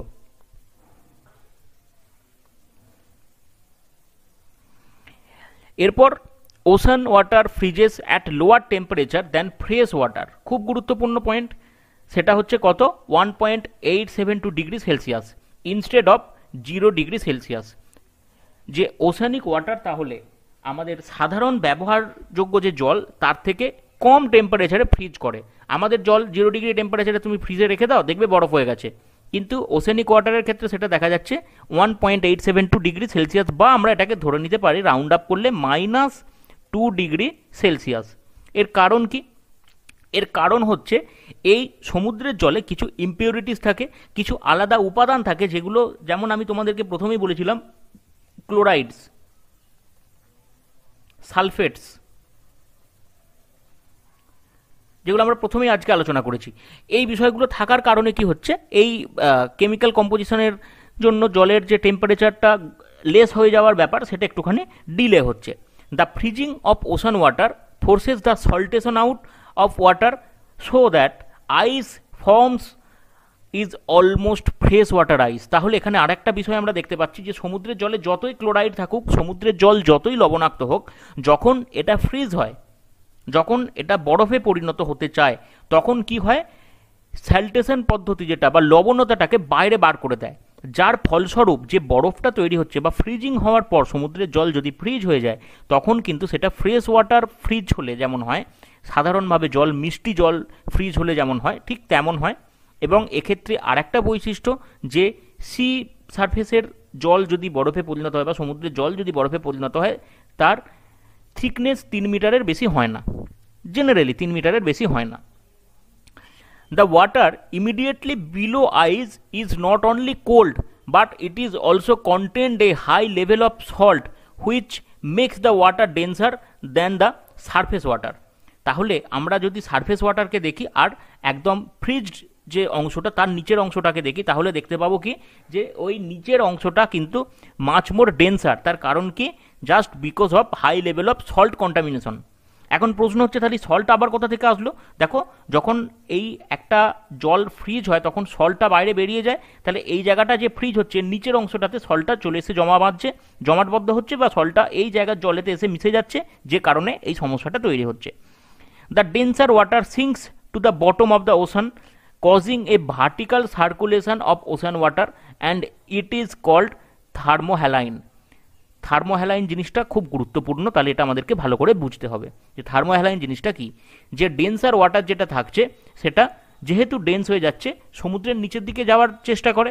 এবার যখনই সমুদ্রের নিচের দিকে যাওয়ার চেষ্টা করবে, চিন্তা করো একটা এরকমভাবে সমুদ্রের নিচের দিকে যখনই সে যাওয়ার চেষ্টা করছে, এই জায়গাটা কি হচ্ছে, এই জায়গাটা এমটি হয়ে যাচ্ছে। তো তাহলে এই জায়গা থেকে আবার একটা মানে তোমার স্রোত ওপর দিকে চলে যাচ্ছে, ফলে একটা সাইক্লিক্যাল ওয়েভ তৈরি হচ্ছে, যাকে আমরা কি বলছি, thermohaline. Oceanic water near equator may be of 30 degree centigrade, while near the pole it may be about 10 degree centigrade. কেন ওশেনিক ওয়াটার ইকুয়েটরের কাছে গরম? স্বাভাবিক ব্যাপার, কারণ ইকুয়েটর রিজিয়নটা কি, ইকুয়েটর রিজিয়নটা হচ্ছে পৃথিবীর মাঝখানে। যদি আমরা ধরে নিই এটা হচ্ছে ইকুয়েটর, 0 ডিগ্রি, এগুলো হচ্ছে 23.5 ডিগ্রি নর্থ আর 23.5 ডিগ্রি সাউথ। 0 ডিগ্রিতে সূর্যরশ্মি লম্বভাবে সারা বছর কিরণ দেয়। এই কারণে কি হচ্ছে, এই কারণে এই জায়গায় যে সমুদ্র অঞ্চল আছে, এই জায়গার সমুদ্র অঞ্চলের জলের উষ্ণতা about 30 degree Celsius average. On the contrary polar region, Arctic বা আন্টার্কটিক যদি আমরা দেখি, পোলার রিজিয়নের ক্ষেত্রে এটা যেহেতু সূর্যালোক কোনো দিনই লম্বভাবে কিরণ পায় না, ঠিক আছে, এটা অলওয়েজ 0 ডিগ্রিতেই থাকে এবং কিছু কিছু ক্ষেত্রে এটা মাইনাস 100 ডিগ্রি পর্যন্ত চলে যায়। মাইনাস মানে তোমার এর টেম্পারেচারটা এতটাই কম হয়ে যায় যে আইস সিট তৈরি হয়। একেই দেখছো যে সমুদ্র জলের আইস তৈরি হতে টেম্পারেচার অনেক কম লাগে। এবার নিজেরা মোটামুটি বুঝে নাও যে কতখানি টেম্পারেচার লেস হলে তবে আইস সিট বা বাল্ক অফ আইস তোমার তৈরি হতে পারে। এটা তোমরা যে কোনো ধরনের ছবিতে বা ইউটিউব ভিডিওতেই দেখতে পাবে যে এই পোলার রিজিয়নগুলোতে সমুদ্রের কী অবস্থা হয়, বিশেষ করে শীতকালে। ওকে, নেক্সট আমরা পড়ব ভার্টিক্যাল ডিস্ট্রিবিউশন অফ টেম্পারেচার। অর্থাৎ আমরা সমুদ্রের তো টেম্পারেচার পড়লাম, এরপর আমাদের ভার্টিক্যাল ডিস্ট্রিবিউশনটা একবার জাস্ট দেখে নিতে হবে। এখানে দেখো একটা গ্রাফ দেওয়া আছে, ঠিক আছে। এই গ্রাফের মাধ্যমে সম্পূর্ণভাবে বোঝা যাচ্ছে যে the maximum temperature of the ocean is always at the surface and keeps on decreasing with increasing depth. এই পয়েন্টটা যথেষ্ট গুরুত্বপূর্ণ, মোর দ্যান ইনাফ এটা পড়লেই হবে। যে আমরা যত দেখব যে ডেপথ যত বাড়ছে, ডেপথ বাড়ার সাথে সাথে কি হচ্ছে, ডেপথ বাড়ার সাথে সাথে কিন্তু উষ্ণতাটা কমছে। Keeps on decreasing with increasing depth. তুমি দেখো যেখানে 4500 মিটার ডেপথে যখন আসছে, এর 4500 মিটার ডেপথে যখন আসছে, এর উষ্ণতা কত হচ্ছে, এর উষ্ণতা কিন্তু এই রকম জায়গাতে 4-এর নিচে চলে যাচ্ছে। আর যখন 500 মিটারের ডেপথে আছে, 500 মিটারের ডেপথে উষ্ণতা আছে 20-24, মানে এটা আমি 22 ডিগ্রি সেলসিয়াস ধরে নিচ্ছি। আর 4500 মিটারে যখন চলে আসছে, বা যদি আমরা 5000 মিটারকে কনসিডার করি, তাহলে অলমোস্ট জিরোর কাছে বা জিরোর নিচে চলে যাচ্ছে। তাহলে এখানে with increasing depth decreasing temperature, clear, একটা ব্যস্তানুপাতিক সম্পর্ক এদের মধ্যে থাকছে। আমরা ভার্টিক্যাল ডিস্ট্রিবিউশন দেখলাম, এরপর পড়ব হরিজন্টাল ডিস্ট্রিবিউশন। হরিজন্টাল ডিস্ট্রিবিউশনটা বেসিক্যালি কি, হরিজন্টাল ডিস্ট্রিবিউশনটা বেসিক্যালি দেখো এখানে তোমার আইসোলাইন টানা আছে, আইসোথার্ম টানা আছে, যেগুলোকে আইসোলাইন, যেহেতু থার্মাল বা টেম্পারেচারের জন্য এটাকে আমরা বলতে পারি আইসোথার্মস।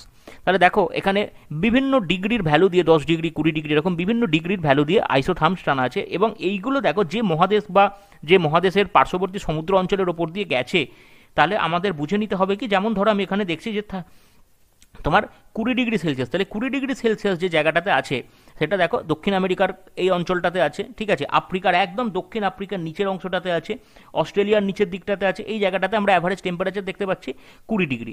এবং এইখানে আরেকটা জিনিস লক্ষ্য করার মতো, দেখো আমি তোমাদের বলেছিলাম যে ইকুয়েটর রিজিয়ন, যেটা এখানে খুব ভালো করে লক্ষ্য করো যে ইকুয়েটর রিজিয়ন, এই ইকুয়েটর রিজিয়ন হচ্ছে 30 ডিগ্রি অ্যাভারেজ, আর পোলার রিজিয়নে অ্যাবাউট টু 0 ডিগ্রি। এবার এইখানে এই হরিজন্টাল ডিস্ট্রিবিউশনটা একটুখানি লক্ষ্য করো ভালো করে।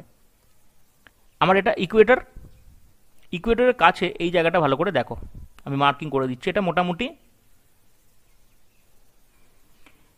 20 ডিগ্রি টেম্পারেচার আমরা দেখতে পাচ্ছি দুটো ক্ষেত্রেই, ওপর এবং নিচে। আর যত পোলার রিজিয়নের দিকে যাচ্ছি, দেখো আমি একদম পোল রিজিয়নে যদি চলে যাই, দিকে দেখো এই জায়গাটা বা নিচের দিকেটা, নিচের অংশটা পোলটা আনা হয়নি, তাই এটা 0 ডিগ্রি আছে এখানে। তার মানে বুঝতেই পারছো 0 ডিগ্রি অনেক আগেই কিন্তু হয়ে গেছে। ইকুয়েটর থেকে এই দূরত্বটাতে 0 ডিগ্রি হয়ে গেছে, মানে আরও যত নিচের দিকে আমরা আসতে থাকবো তত কিন্তু এটা মাইনাসে রান করবে। এবং এই পোল রিজনে এটা আমরা দেখতে পাচ্ছি -25 ডিগ্রি, -12 ডিগ্রি। তার মানে যে কথাটা আমি তোমাদের আগে বললাম যে টেম্পারেচারের ব্যাপারটা, পোল থেকে ইকুয়েটর থেকে যত আমরা এটা ধরো ইকুয়েটর, তো ইকুয়েটর থেকে যত আমরা পোলের দিকে যাব টেম্পারেচার মাইনাস হতে থাকবে, যত পোলের দিকে যাব টেম্পারেচার মাইনাস হতে থাকবে। ওকে, তাহলে হরিজন্টাল ডিস্ট্রিবিউশনটা আমরা বুঝতে পারলাম, আমরা ভার্টিক্যাল ডিস্ট্রিবিউশনটাও বুঝতে পারলাম। এবং এখানে দেখো একটা খুব গুরুত্বপূর্ণ বিষয়, the rate of decreasing the temperature with increasing Latitude is 0.5 degree. এটা হচ্ছে 0.5 degree Fahrenheit.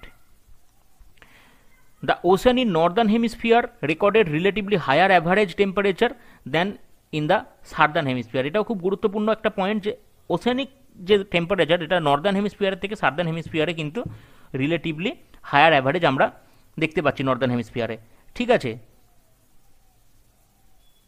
The temperature of the surface of the water is higher, than that of the air temperature above the oceanic surface, অর্থাৎ ওসিয়ানিক সার্ফেসের just ওপরে যে টেম্পারেচারটা আছে, right, তার যে অ্যাভারেজ টেম্পারেচার ভ্যালু সেটা কিন্তু air temperature above the oceanic সার্ফেসের থেকে অনেকটা বেশি হয়। ক্লিয়ার হয়েছে the temperature of the surface?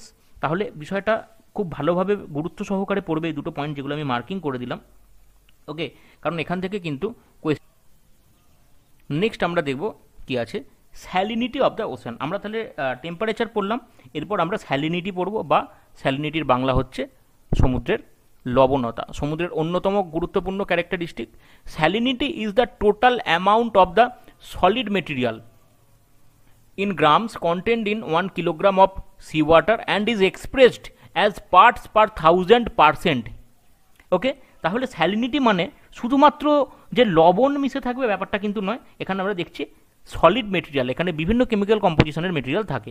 The salinity of water affects the waves, সমুদ্র তরঙ্গ, সমুদ্রের কারেন্টকে, টেম্পারেচারকে, সমুদ্র জলের যে টেম্পারেচার আমরা এতক্ষণ পড়ছিলাম, এবং টেম্পারেচার স্যালিনিটির রিলেশনটা কি সেটা আমরা দেখব। ফিশেস অর্থাৎ সমুদ্রে যে মাছেরা থাকে, এবং different kinds of organisms, plankton, phytoplankton, zooplankton, এদেরকে এরা নিয়ন্ত্রণ করে। অর্থাৎ দেখা যাবে যে যেখানে স্যালিনিটি বেশি সেখানে এক ধরনের পরিস্থিতি, যেখানে স্যালিনিটি কম সেখানে সম্পূর্ণ ডিফারেন্ট টাইপের পরিস্থিতি তৈরি হচ্ছে, এটা হওয়াটাই স্বাভাবিক। Isohaline is the imaginary line that drawn on a map to show places with same salinity and salinometer is the instrument to measure the salinity. তাহলে আমরা দুটো জিনিস পেলাম, একটা হচ্ছে আইসোহ্যালাইন আর একটা হচ্ছে স্যালাইনোমিটার। এটা আইসোহ্যালাইন কি, যে জায়গাগুলো স্যালিনিটি সেম, অর্থাৎ সমুদ্রপৃষ্ঠে আমি যদি ধরে নিই এটা আমার টোটাল সমুদ্রপৃষ্ঠ, এই জায়গাগুলোর স্যালিনিটি সেম, আমি এখান দিয়ে কী করাবো, এরকমভাবে একটা লাইন পাস করাবো যেটাকে আমি বলবো আইসোহ্যালাইন, রাইট। আর স্যালাইনোমিটার কি, স্যালাইনোমিটার এই যে পয়েন্টগুলোর স্যালিনিটি সেম আমি বলছি, এটা আমি পাচ্ছি কোথা থেকে, ইট হেল্পস বাই স্যালাইনোমিটার, স্যালাইনোমিটার এটাকে মেজার করতে হেল্প করছে। Clear? The average salinity of oceans is about 35.20%। তাহলে এখানে আমরা পেয়ে গেলাম কি, একটা স্যালিনিটির অ্যাভারেজ অ্যামাউন্ট পেয়ে গেলাম, and salinity decreases the rate of freezing and rate of evaporation and increases the density. তাহলে স্যালিনিটি কী করছে দেখো, রেট অফ ফ্রিজিংকে ডিক্রিজ করছে, রেট অফ ইভাপোরেশনকে ডিক্রিজিং করছে, অ্যান্ড ইনক্রিজেস দ্য ডেন্সিটি, এবং জলের ডেন্সিটিটাকে, ওয়াটার বডির ডেন্সিটিটাকে কিন্তু এটা বাড়াচ্ছে, যেহেতু এটা একটা মিশ্রণ হয়ে থাকছে জলে, তাহলে স্বাভাবিক অর্থে ডেন্সিটিটা তার বাড়বে। নেক্সট আমরা দেখব স্যালিনিটির আর কি গুরুত্বপূর্ণ বৈশিষ্ট্য। Salinity causes water current and the current flows from low salinity area to higher salinity area. তাহলে স্যালিনিটি কি করছে, সমুদ্র তরঙ্গ, যেটা ওয়াটার কারেন্ট মানে হচ্ছে সমুদ্র তরঙ্গ, এই তরঙ্গ কি, তরঙ্গ হচ্ছে সমুদ্রের জল যেরকম আছে এর নিচে দিয়ে একটা ফ্লো সিস্টেম দেখা যায়, যাকে আমরা সমুদ্র তরঙ্গ বলছি।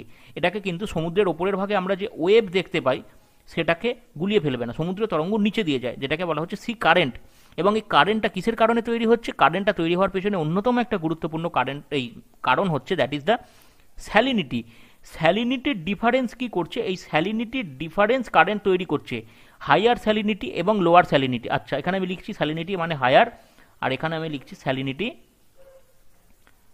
এটা হচ্ছে লোয়ার। তাহলে কি হচ্ছে, লোয়ার স্যালিনিটি এরিয়া থেকে হাইয়ার স্যালিনিটি এরিয়াতে দেখো flows from lower salinity area to higher salinity area, এইরকমভাবে একটা কারেন্ট ফ্লো করছে, যেটাকে আমরা কি বলছি, এটা কিসের জন্ম দিচ্ছে, এটা জন্ম দিচ্ছে ওসিয়ানিক কারেন্টের। Evaporation increases salinity, thus the tropical areas have greater salinity but precipitation reduces salinity, thus salinity in equatorial area region is less। এই পয়েন্টটার থেকে আমরা কি পাচ্ছি আউটকাম দেখো, আমি তোমাদের একটা কথা এখানে আগে বলেছি যে রেট অফ ইভাপোরেশনকে কি করে, স্যালিনিটি ডিক্রিজ করে, ঠিক আছে, রেট অফ ইভাপোরেশনকে স্যালিনিটি ডিক্রিজ করে। এবার এখানে বিষয়টা চিন্তা করো যে যদি আমার ইভাপোরেশন বেড়ে যায় তাহলে কি হবে, ইভাপোরেশন যদি বেড়ে যায়, ধরো এই একটা জল, একটা পাত্রে জল আছে, এই জলে 5 ইউনিট জল আছে আর 3 ইউনিট লবণ আছে বা সল্ট আছে, আমার ইভাপোরেশন যদি বেড়ে যায় তখন কি হবে, জলের পরিমাণটা তো বাষ্পীভূত হয়ে যাচ্ছে, তাহলে এই স্যালিনিটির পরিমাণটা ক্রমশ বাড়তে থাকবে, কনসেন্ট্রেশনটা ঠিক স্বাভাবিক অর্থে সমুদ্রের ক্ষেত্রেও তাই হয়। তাহলে যে জায়গাতে সূর্যালোক বেশি আছে সেই জায়গাতে সূর্যের আলো বেশি পড়ার কারণে ইভাপোরেট বেশি হবে, ইভাপোরেশন বেশি হবে, রাইট। ইভাপোরেশন বেশি হওয়ার অর্থ হচ্ছে ওই জায়গার সমুদ্রে লবণ কনসেন্ট্রেশন বেড়ে যাবে, যেটা আমি তোমাকে এই বালতি বা বাকেটের উদাহরণ দিয়ে দেখালাম, এখানে সরি বাটির উদাহরণ দিয়ে দেখালাম, ঠিক আছে। কিন্তু আবার একটা জিনিস চিন্তা করো, যে জায়গাতে বৃষ্টিপাতের পরিমাণ বেশি তাহলে সেই জায়গাতে কি হচ্ছে, লবণটা তো একই থাকছে, জলের পরিমাণটা বাড়ছে, এখানে জলের পরিমাণ বেড়ে যাচ্ছে, মানে এই লবণের কনসেন্ট্রেশনটা কম্পারেটিভলি কম হবে, এই লবণের পরিমাণ কনসেন্ট্রেশনটা কম্পারেটিভলি কম হবে বাই মিনস অফ প্রেসিপিটেশন, বা আমি একদম পাতি বাংলায় বলছি, যদি এখানে বৃষ্টিপাত বেশি হয়। এবার চিন্তা করে দেখো বৃষ্টিপাত কোন জায়গাতে বেশি হয়, বৃষ্টিপাত স্বাভাবিক অর্থেই ইকুইটোরিয়াল যে এরিয়াস আছে সেখানে বৃষ্টিপাত বেশি হয়, সেই কারণে ইকুইটোরিয়াল এরিয়াতে লেস হচ্ছে আমাদের স্যালিনিটি, আর ট্রপিক্যাল এরিয়াতে কি হচ্ছে, ট্রপিক্যাল এরিয়াতে বাষ্পীভবনটা বেশি হচ্ছে, তাহলে সেখানে স্যালিনিটির পরিমাণটা অনেকটা বাড়ছে। ওকে, নেক্সট হচ্ছে influx of river water decreases salinity, অর্থাৎ আমাদের নদীর যে জল সেটা স্বাভাবিক অর্থে ফ্রেশ ওয়াটার, আমরা জানি এই ফ্রেশ ওয়াটার যখন সমুদ্রের জলে মিশছে তখন সমুদ্র জলের স্যালিনিটিটাকে কিন্তু কমিয়ে দিচ্ছে। So at the mouth of big rivers low salinity condition persist, তাহলে যেখানে ধরো এইরকম নদীগুলো এসে, ঠিক আছে, এটা ধরো সমুদ্রের অঞ্চল, এই সমুদ্রে মিশছে, এই জায়গাটাতে যদি আমরা দেখি এই জায়গাটাতে স্যালিনিটি কি হবে, এই জায়গাটাতে স্যালিনিটি অবভিয়াসলি নিচের দিকে থাকবে, নট নেসেসারি এই দিকটাতে বা এই দিকটাতে স্যালিনিটি কম থাকবে, এই জায়গাগুলোতে বেশি থাকতে পারে, কিন্তু পার্টিকুলার এই জায়গাটাতে যেখানে সমুদ্রের জলে নদীর জল এসে মিশছে, এবং নদীর জল যেহেতু ফ্রেশ ওয়াটার বা মিষ্টি জল বা স্বাদু জল, অনেক কিছু নাম আছে, রাইট, সাধু নট সাধু,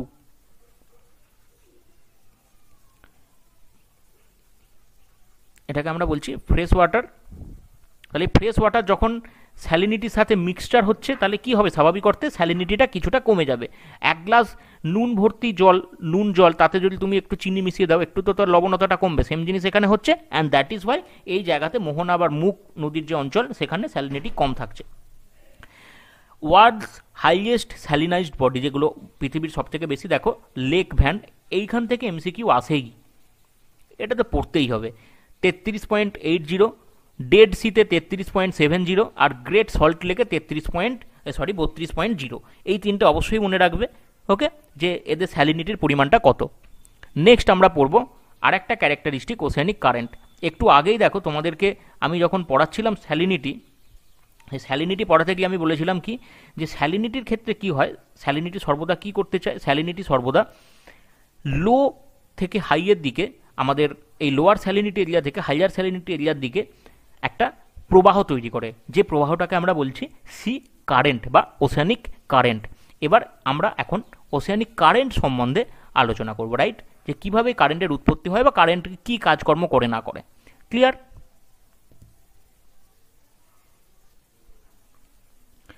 currents R the movements of oceanic water in a fairly defined direction under the influence of various forces.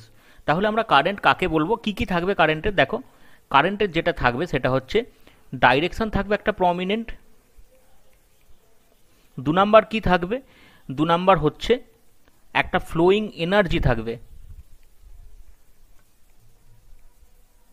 এবং এটা কন্ট্রোলড হবে ডিফারেন্ট কন্ডিশনসের দ্বারা। সেগুলো কি কি, সেগুলো আমরা দেখে নেবো আস্তে আস্তে। স্যালিনিটি থাকবে, স্যালিনিটির ডিফারেন্সে হতে পারে, টেম্পারেচারের ডিফারেন্সে হতে পারে, ডেনসিটির ডিফারেন্সে হতে পারে, এরকম বিভিন্ন ধরনের যে ডিফারেন্সেসগুলো সমুদ্র জলের এক জায়গা থেকে অপর জায়গাতে থাকে, তার প্রভাবে কি হচ্ছে, যে জল ওই জায়গা থেকে অপর জায়গাতে, যেমন স্যালিনিটিটা তোমাদের আমি বললাম যে স্যালিনিটি ধরো দুটো জায়গাতে, আমি এখানে দেখাতে পারি যে এই ধরো একটা জায়গা আর এই একটা জায়গা, এই দুটো জায়গার মধ্যে এখানে হচ্ছে আমি বলছি লো স্যালিনিটি, আর এইদিকে হচ্ছে হাই স্যালিনিটি। তাহলে কি হচ্ছে, লো স্যালিনিটি অঞ্চল থেকে হাই স্যালিনিটি অঞ্চলের দিকে কি হবে, একটা ঢাল তৈরি হবে, এবং এই ঢাল বরাবর একটা কারেন্ট ফ্লো করবে, যাকে আমরা বলছি কি, যাকে আমরা বলছি oceanic current. The currents carry both heat and density along with the water across the latitudes, both in vertical and in horizontal direction. তাহলে কি হচ্ছে, যে কারেন্টগুলো ফ্লো করছে, কারেন্ট ফ্লো মানে কি, এখানে তো ইলেকট্রিক কারেন্ট নয়, এটা হচ্ছে ওয়াটার কারেন্ট, তাহলে ওয়াটার ফ্লো হবে। এই ওয়াটার যখন ফ্লো করছে তারা কি কি ক্যারি করছে একসাথে, এই ওয়াটারের যে নিজস্ব হিট আছে এবং এদের যে ডেন্সিটি আছে, এই দুটোকেই কিন্তু এরা ক্যারি আউট করে নিয়ে যাচ্ছে, এবং নিয়ে যাচ্ছে কোথায়, এটা হতে পারে দেখো হরিজন্টাল ওয়েতে এরা ফ্লো করছে, ভার্টিক্যাল ওয়েতে ফ্লো করছে, বা হরিজন্টাল ওয়েতেও এরা কিন্তু ফ্লো করছে। সুতরাং হরিজন্টাল বা ভার্টিক্যাল দুটো ডাইরেকশনের ক্ষেত্রেই আমরা দেখতে পাচ্ছি ওসেনিক কারেন্ট ফ্লো করছে উইথ দেয়ার ওন বা pre existing characteristics. Reasons for oceanic currents, অর্থাৎ এই যে ওসিয়ানিক কারেন্টসগুলো আছে, এই ওসিয়ানিক কারেন্টসগুলো কেন তৈরি হচ্ছে, এবার সেগুলো আমরা একটুখানি দেখে নেবো যে কী কী আছে। দেখো, ফার্স্ট হচ্ছে আমরা এখানে বলতে পারি রোটেশন অফ দ্য আর্থ, এটা এক নম্বর point. Rotation of the earth কী করছে, it creates the oceanic water to bulge out at the equator due to centrifugal force, and thus gradient is created in the water level from equator to pole, and in accordance with the water slope the water starts flowing which give rise to current। খুব ভালো করে জিনিসটা বুঝো। দেখো, পৃথিবী এরকম আছে, পৃথিবীর যখন ঘূর্ণন গতি হয়, পৃথিবী যখন ঘুরতে থাকে, এই শেপটা চেঞ্জ হয়ে যায়। কেমন, এই শেপটা এরকমভাবে চেঞ্জ হয়ে যায়,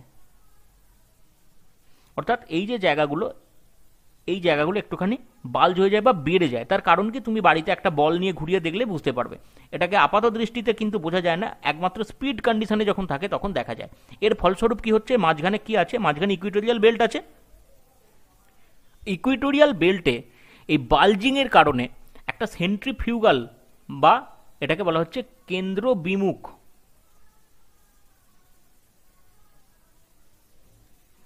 একটা কেন্দ্র বিমুখ শক্তি তৈরি হচ্ছে, যে শক্তিটা জলটাকে বাইরের দিকে ছুঁড়ে ফেলে দিচ্ছে। এবার এই যে বাইরের দিকে জলটাকে ছুঁড়ে ফেলে দিচ্ছে, তার ফলস্বরূপ কি হচ্ছে, ইকুয়েটোরিয়াল এরিয়া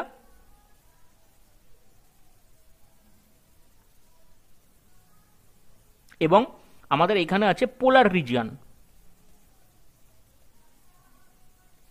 এই দুটো এরিয়ার মধ্যে একটা স্লোপ তৈরি হচ্ছে। এই স্লোপ বরাবর কি হচ্ছে, জল ফ্লো করছে, এই স্লোপ বরাবর জল ফ্লো করছে।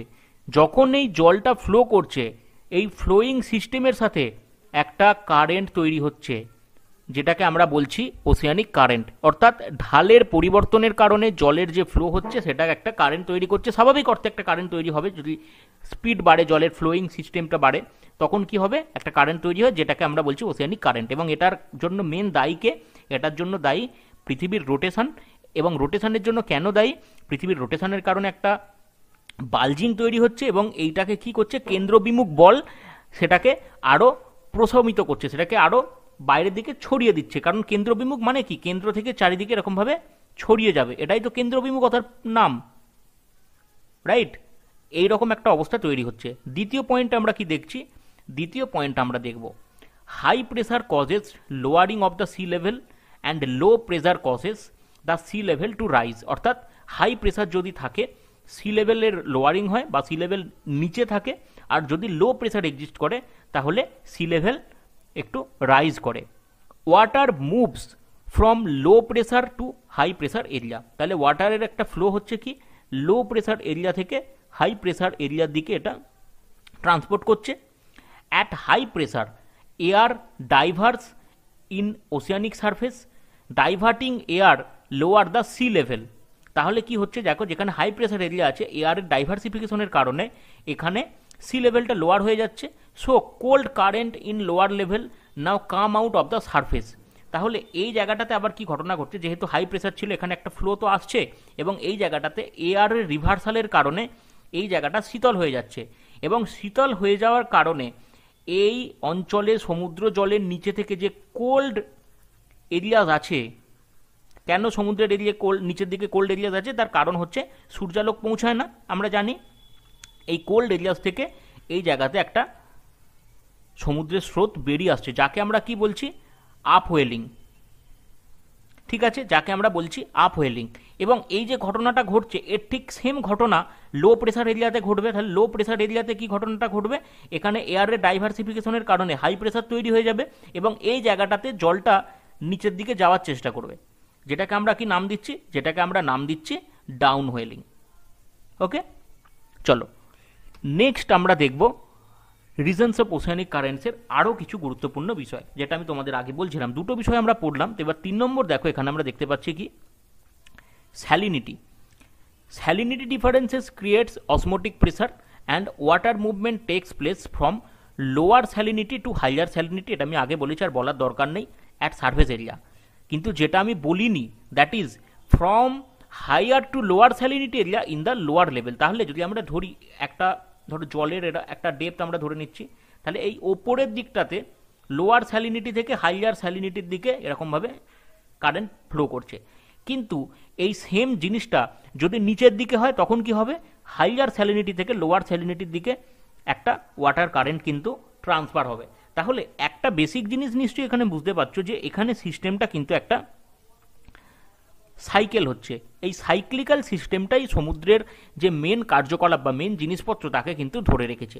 নেক্সট আমরা দেখব precipitation dilutes salinity and density, so influence of the movement of currents in the ocean কেও প্রেসিপিটেশন কিন্তু নিয়ন্ত্রণ করছে। এই প্রেসিপিটেশন কিভাবে নিয়ন্ত্রণ করছে, ইনডাইরেক্ট ওয়েতে হলেও দেখো আমি যেটা আগে বললাম যে যদি প্রেসিপিটেশন বেশি হয়,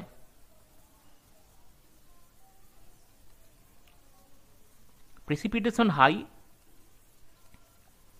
তাহলে কি হবে, স্যালিনিটি লো। প্রেসিপিটেশন হাই হলে স্যালিনিটি লো। স্যালিনিটি যদি লো হয়ে যায়, এই স্যালিনিটি লো রিজিয়ন থেকে যে জায়গাটাতে প্রেসিপিটেশন কম অর্থাৎ স্যালিনিটি হাই হবে, এই জায়গাটাতে যদি আমি লিখি প্রেসিপিটেশন লেস, তাহলে স্যালিনিটি হাই এই জায়গাটাতে কি হবে, এই জায়গা থেকে এই দিকে ট্রান্সফার হবে। তাহলে দেখো ইনডাইরেক্ট ওয়েতে হলেও প্রেসিপিটেশন কিন্তু কি করছে, স্যালিনিটিটাকে বাড়াতে বা স্যালিনিটির বাড়া কমার মাধ্যমে একটা কারেন্ট তৈরি করতে হেল্প করছে। ঠিক আছে, উপরিউক্ত বিষয়গুলো ছাড়াও যেগুলো আমরা বললাম, মূলত 4টে যে পয়েন্টস আলোচনা করলাম, এটা ছাড়াও আর কি কি থাকে দেখো। হ্যাঁ, direction, shape and configuration of the coast line, অর্থাৎ কোস্ট লাইনেতে ডিফারেন্ট শেপ থাকে, যেমন ভারতের কোস্ট লাইন এরকম দেখতে, আবার আফ্রিকার কোস্ট লাইন এরকম ধরনের দেখতে, ঠিক আছে, আমেরিকার কোস্ট লাইন হ্যাঁ এরকম ধরনের দেখতে, এরকম বিভিন্ন ধরনের কোস্ট লাইন থাকে। কোস্ট লাইনের শেপ অর্থাৎ এই যে খাঁজগুলো, এখানে তো এরকমভাবে প্রমিনেন্ট আঁকাটা আমার পক্ষে সম্ভব হয়নি, এই যে খাঁজগুলো থাকে এই খাঁজের কারণে, খাঁজের ডাইরেকশনের কারণে এবং তাদের গঠনগত যে ভূমিকা তার কারণে কিন্তু অনেক সময়তে ওসিয়ানিক কারেন্টও নিয়ন্ত্রিত হয়। এটাকে আমরা এই বিষয়গুলো যেগুলো এখন বললাম এদেরকে আমরা বলবো ডিটারমিন্যান্ট।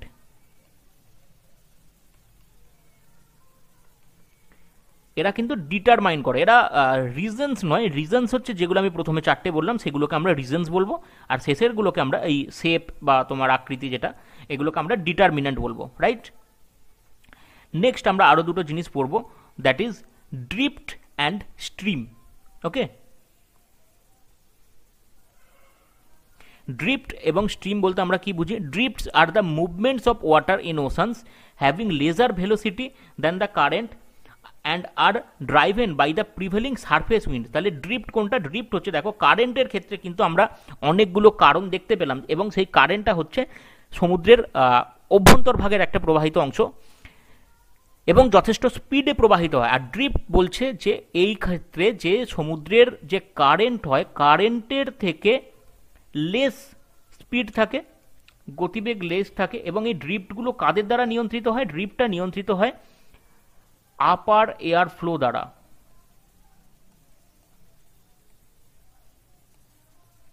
ড্রিফটটা নিয়ন্ত্রিত হয় আপার এয়ার ফ্লো দ্বারা, অর্থাৎ এয়ার ফ্লো যেমন হবে তার এগেনস্টে ড্রিফট কাজ করবে সেই রকমভাবে।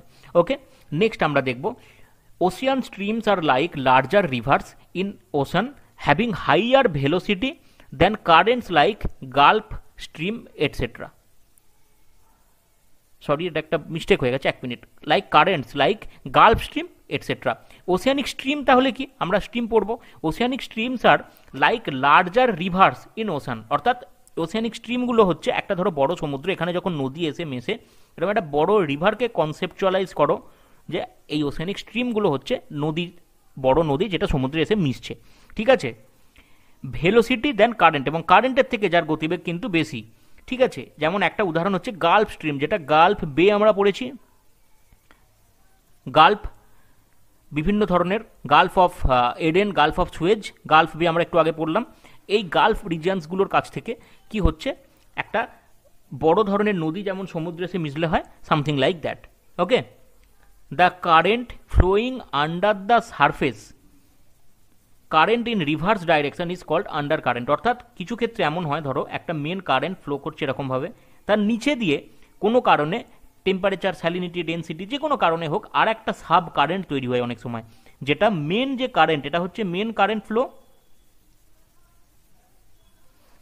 এইটাকে আমরা বলছি সাব কারেন্ট ফ্লো, এইখান দিয়ে প্রবাহিত হয়, যাকে আমরা বলছি কি, যাকে আমরা বলছি under current. Okay, there are two types of currents, warm and cold. Warm currents originate in equatorial region and cold current originate in polar region. এটা একদম সিম্পল, যে দু ধরনের কারেন্ট আছে বা দু ধরনের স্রোত আছে, একটা হচ্ছে উষ্ণ স্রোত আর একটা হচ্ছে তোমার শীতল স্রোত। তাহলে উষ্ণ স্রোতের সোর্স কোথায়? উষ্ণ স্রোত হচ্ছে নিরক্ষীয় অঞ্চলে, আর শীতল স্রোতের সোর্স কোথায়? এগুলো হচ্ছে পোলার রিজন বা মেরু অঞ্চলগুলোতে এর সোর্স আমরা দেখতে পাই। ওকে, নেক্সট হচ্ছে এফেক্টস অফ ওসিয়ানিক কারেন্টস।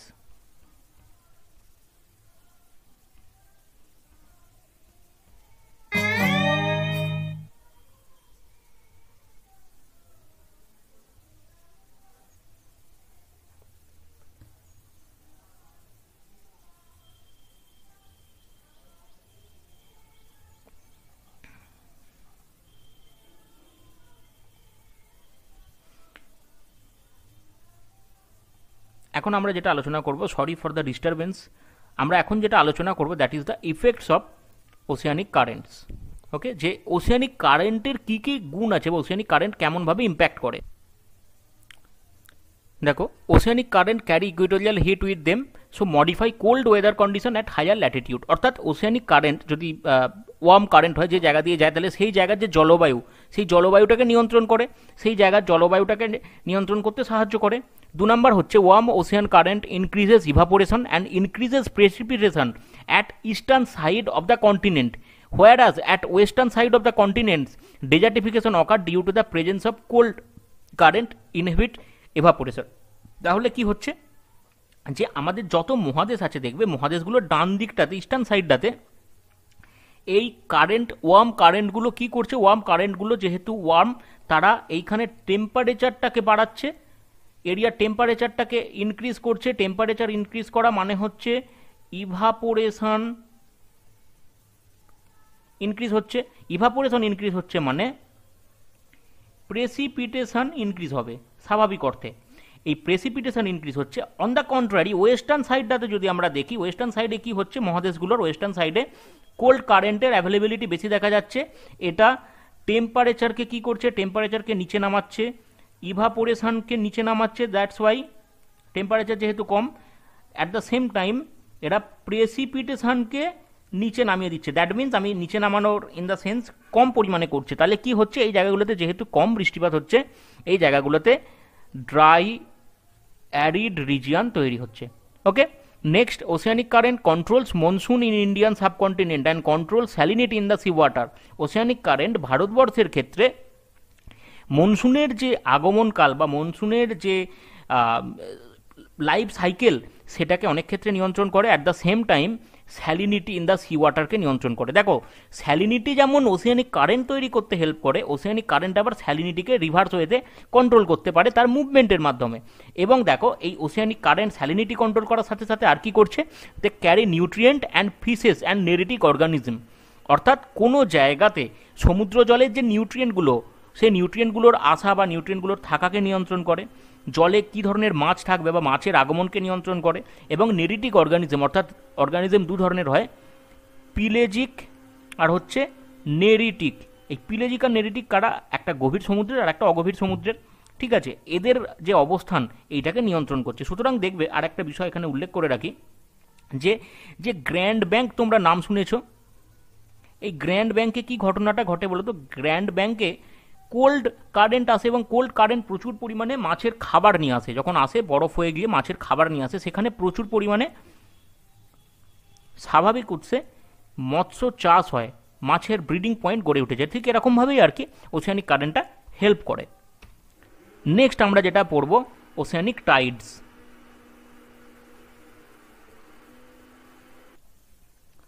দেখো ওশিয়ানিক টাইড সম্বন্ধে বা জোয়ার ভাটা সম্বন্ধে খুব একটা বলার মতো বিষয় কিছু নেই। এখানে যে লিটারেচারটা আমি রেডি করে রেখেছি তোমাদের পড়ার জন্য, এটা আমি খুব একটা বেশি বলবো না। মূলত টাইড সম্বন্ধে জাস্ট একটুখানি বলবো যে পৃথিবীতে যে জলভাগটা আছে, ঠিক আছে, এটা কখনো সান বা কখনো মুন এদের ইন্ডিভিজুয়াল আকর্ষণে বা কখনো সান এবং মুনের জয়েন্ট আকর্ষণে কি হচ্ছে, বালজিং হচ্ছে। এবার ধরো যে দিকটাতে বালজিং হবে এই দিকটা জলটার যদি আকর্ষণ বেশি হয়, স্বাভাবিক অর্থে জলটা তো লিমিটেড, তাহলে এই দিক থেকে জলের পরিমাণটা কিছুটা কমে যাবে, অর্থাৎ এই দিকে কম হবে, এই দিকে তখন ভাটা হবে, আর এই দিকে জলের পরিমাণটা আপহেল্ড হচ্ছে, অর্থাৎ এই দিকে তখন আমরা বলতে পারি জোয়ার হচ্ছে। এই রকমভাবে সামগ্রিকভাবে গোটা পৃথিবীতে জোয়ার ভাটা এই বিষয়গুলো নিয়ন্ত্রিত হয়। এখানে এই পুরো জায়গাটা জুড়ে তোমাদের আমি এটা যে লিটারেচারটা পড়ার প্রয়োজন সেটা রেডি করে রেখেছি, সেটা তোমরা দেখে নেবে। বেসিক কনসেপ্টটা আমি তোমাদেরকে জাস্ট বলে দিলাম, এর থেকে বেশি প্রয়োজন নেই। এখানে জোয়ারের টাইপ কত ধরনের হয়, ঠিক আছে, এইটা হতে পারে, ঠিক আছে, বা তাদের মধ্যে টাইম গ্যাপ কতটা থাকে, এই ধরনের বিষয় এটা আসতে পারে, বা জোয়ার ভাটার মূল নিয়ন্ত্রণকারী শক্তি কোনটা, সেই ধরনের কোয়েশ্চেন আসতে পারে। এর থেকে বেশি ডিটেল কোয়েশ্চেন এটা জানতে চাইবে না।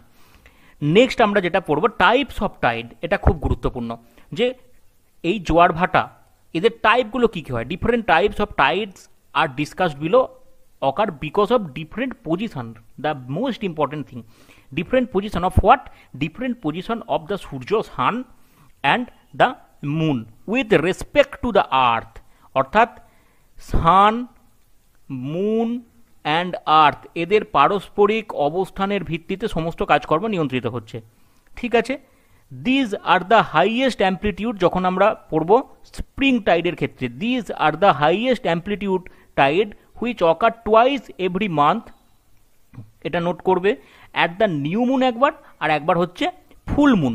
তাহলে কি হচ্ছে, স্প্রিং টাইড আমরা কাকে বলছি? স্প্রিং টাইডের ক্ষেত্রে দেখা যাচ্ছে যে এইখানে বালজিংটা বা সমুদ্র জলের যে স্ফীতি, নদীর জলের যে স্ফীতি, সেটা সব থেকে বেশি দেখা যাচ্ছে, এবং প্রত্যেক মাসে 15 দিন অন্তর এক পক্ষকালীন এই জিনিসটা হচ্ছে, একবার নিউ মুনের সময় আর একবার হচ্ছে ফুল মুনের সময়। এবং কেন? Because the sun, moon and earth lie on a straight line. এই জিনিসটাকে আমরা আরেকটা কী নামে জানি, তোমাদের আগে আমি পড়িয়েছি, এটাকে বলা হচ্ছে সিজিগি।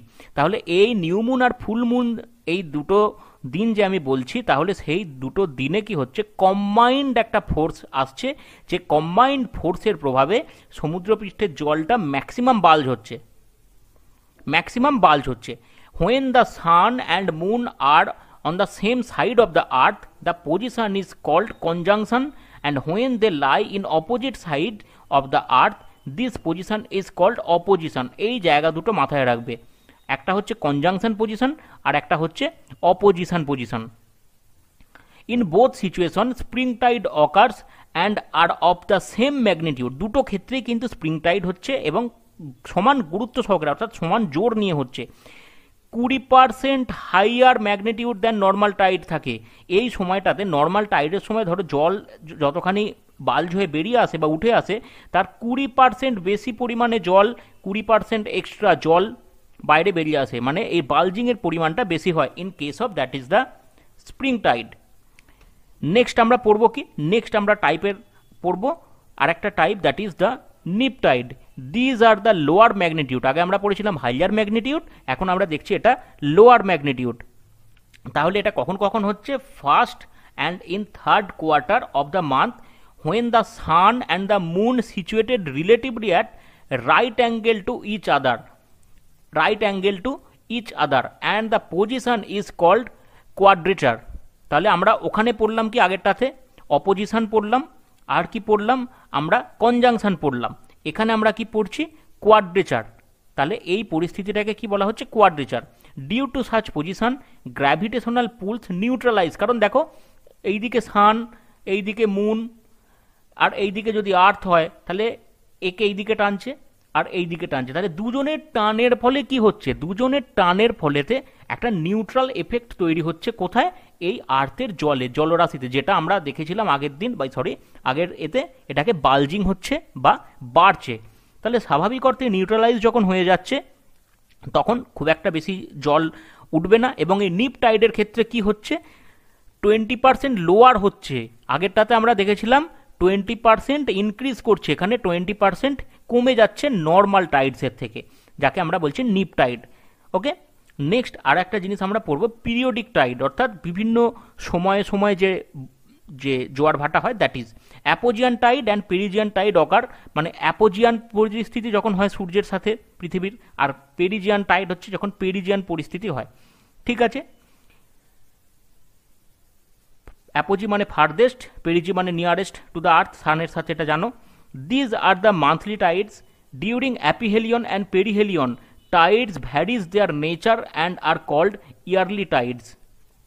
আচ্ছা, পেরিজি এবং অ্যাপোজি হচ্ছে মুনের পজিশন, সরি আমি একটুখানি এটাকে ভুল বলেছি, এটা মুনের পজিশনের সাথে। আর অ্যাপিহেলিয়ান পেরিহেলিয়ান এই যে সিস্টেমটা, এটা ইয়ারলি হচ্ছে। দেখো আমরা জানি জুলাই এবং জানুয়ারি এই দুটো মাসে 6 মাস অন্তর এই জিনিসটা আমরা দেখতে পাই, কারণ দুটো মাস যদি হয় তাহলে 6 মাস অন্তর হচ্ছে দুবার বছরে, তখন আমরা এটাকে বলছি yearly tide, that is aphelionic tide আর perihelionic Tide.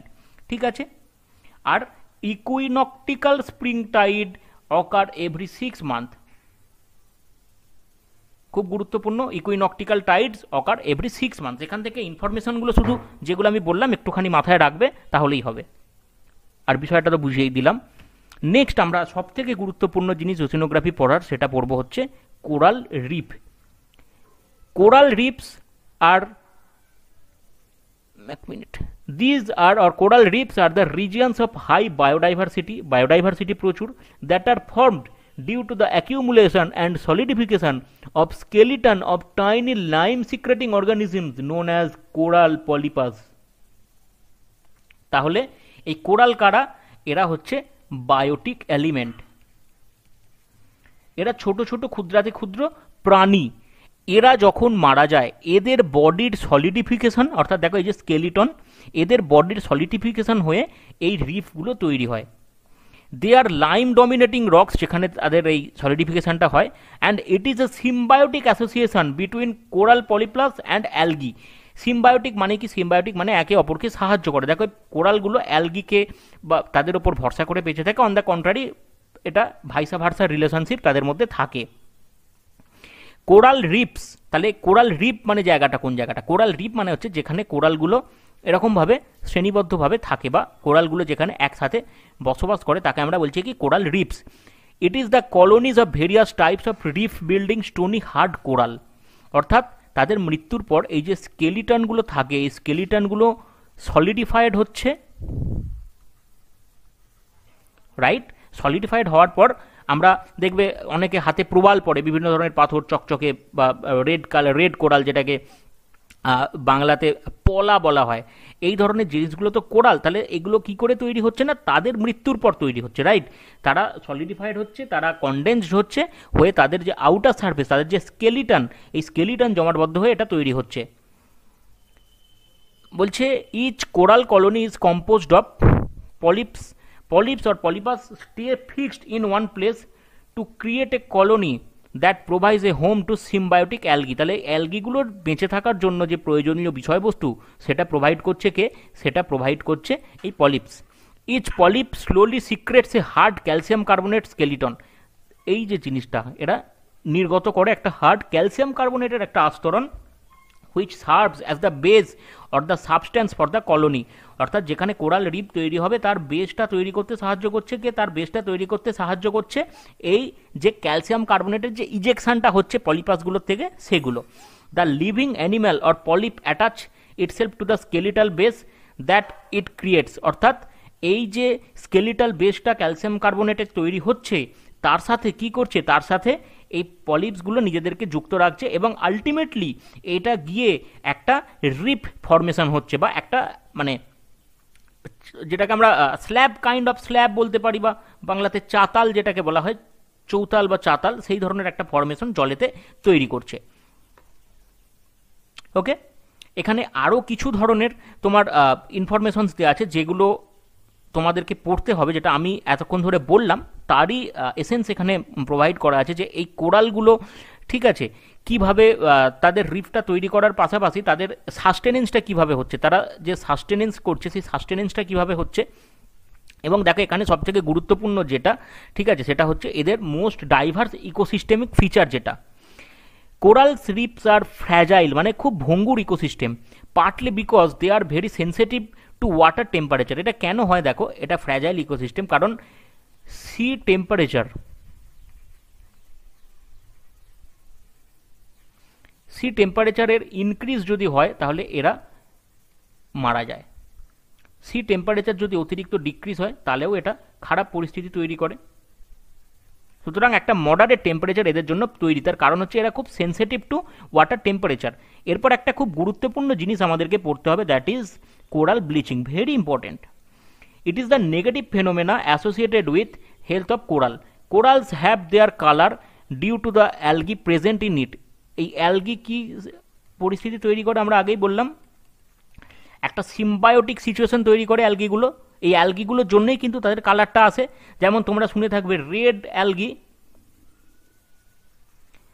Blue algae, green algae. এই যে অ্যালগিগুলো বা অ্যালগালগুলো, এগুলো তাদের সাথে পারস্পরিক সম্পর্কের ভিত্তিতে কিন্তু কোরালদের কালারটা আসে, রাইট। এবার এই loss of this algae cause whitening of corals and ultimately to their death. তাহলে এই যে তোমার পলিপসগুলোর কথা আমি বলছি, এদের ক্ষেত্রে কি হচ্ছে, এদের ক্ষেত্রে যখন এই অ্যালগিগুলো মরে যাচ্ছে, অ্যালগিগুলো যখন আর বেঁচে থাকছে না, যে কোনো কারণে হোক, সমুদ্রের জল দূষণ হোক বা তোমার টেম্পারেচারের গ্রোথ হোক, যে কোনো কারণে হোক, তাহলে অ্যালগিগুলো যখন মরে যাচ্ছে, ব্লিচ হয়ে যাচ্ছে কালারটা। ব্লিচ মানে কি, আমাদের জামা কাপড়ে ব্লিচ করতে হয়, সাদা হয়ে যায়। তাহলে কোরালের এই রঙটা নষ্ট হয়ে যাচ্ছে এবং আলটিমেটলি যখন অ্যালগিগুলো মরে যাচ্ছে, আমার রিলেশনটা মাথায় রাখতে হবে, সিমবায়োটিক, পরস্পরের ওপর নির্ভরশীল। এই সিমবায়োটিক রিলেশনে যখন একটা এন্টিটি নষ্ট হয়ে যাচ্ছে, স্বাভাবিক অর্থেই তার যে দ্বিতীয় এন্টিটিটা ছিল যার ওপর নির্ভর করেছিল, সেও নষ্ট হয়ে যাবে এবং আলটিমেটলি তাদের ডেথ হচ্ছে। কোরাল ব্লিচিং কেন বাড়ছে বা কোরাল ব্লিচিং ঘটনাটা কেন হচ্ছে, ডিউ টু গ্লোবাল ওয়ার্মিং। আমি বললাম যে এই যে সাস্টেনেন্সটা হয় সেটা সি সারফেস টেম্পারেচারের ওপর নির্ভর করে হয়। ক্লিয়ার হয়েছে? আশা করি বোঝা গেছে বিষয়টা। নেক্সট আমরা পড়ব টাইপস অফ কোরাল রিপ, অর্থাৎ কী কী ধরনের কোরাল রিপ আমরা দেখতে পাই। দেখো, fringing reef or a narrow coral platform lying close to the shore and separated from the coast by lagoon which may disappear at lower water e g gulf of Mannar southern Florida. তাহলে একটা আমরা পাচ্ছি fringing reef বা fringing reef, ঠিক আছে। এই এক ধরনের রিপ হচ্ছে, এটা একটা রিং শেপ টাইপের হচ্ছে। নেক্সট আমরা পাচ্ছি কি ব্যারিয়ার রিপ আর অ্যাটল। ব্যারিয়ার রিপ মানে কি, a wide coral platform separated from the coast by a wide deep lagoon. তাহলে মেন যে সি কোস্ট, সেই সি কোস্ট থেকে কিছুটা কি হচ্ছে, মেন সি কোস্ট থেকে লেগুন দ্বারা ডিফারেন্সিয়েটেড হচ্ছে। যেমন হচ্ছে কুইন্সল্যান্ডের একটা Great Barrier Reef, Australian Great Barrier Reef, তোমরা নিশ্চয়ই জানো সব থেকে বড়।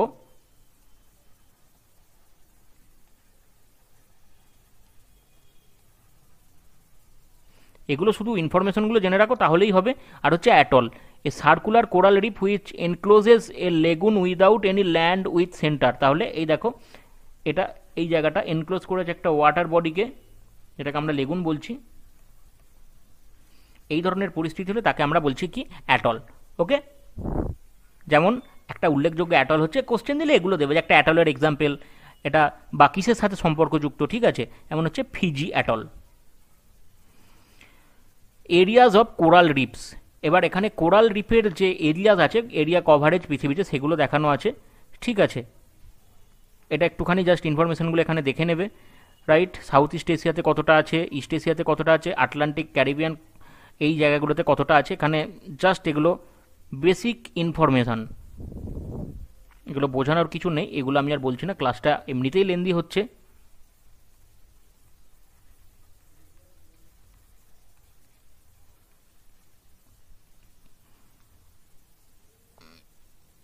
এবার এখানে কোন জায়গাতে যে মানে কোরাল রিফের এক্সিস্টেন্স নেই আছে এই বিষয়গুলো, যেমন coral reefs are very rare along the American and African west coast.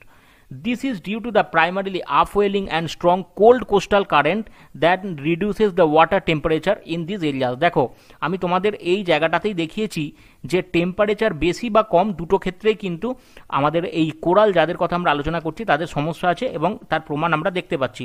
In ইন্ডিয়ার ক্ষেত্রে, ভারতের ক্ষেত্রে আমরা দেখে নেব। ভারতের ক্ষেত্রে দেখো এটা খুব গুরুত্বপূর্ণ, এটাই প্রয়োজন যে গালফ অফ কাচ, Lakshadweep island, Gulf of Mannar and Andaman and Nicobar island, তাহলে এই জায়গাগুলোতে কিন্তু কোরাল আমরা দেখতে পাই। এটা খুব গুরুত্বপূর্ণ সহকারে পড়বে। The Great Barrier Reef is the largest reef comprising over 2900 individual reef. অস্ট্রেলিয়াতে যেটা কুইন্সল্যান্ডে আছে, এখানে ছবিও আমি তোমাদেরকে দেখিয়েছি। This is the Great Barrier Reef. Okay, এবার আমরা পড়ব last but not the list,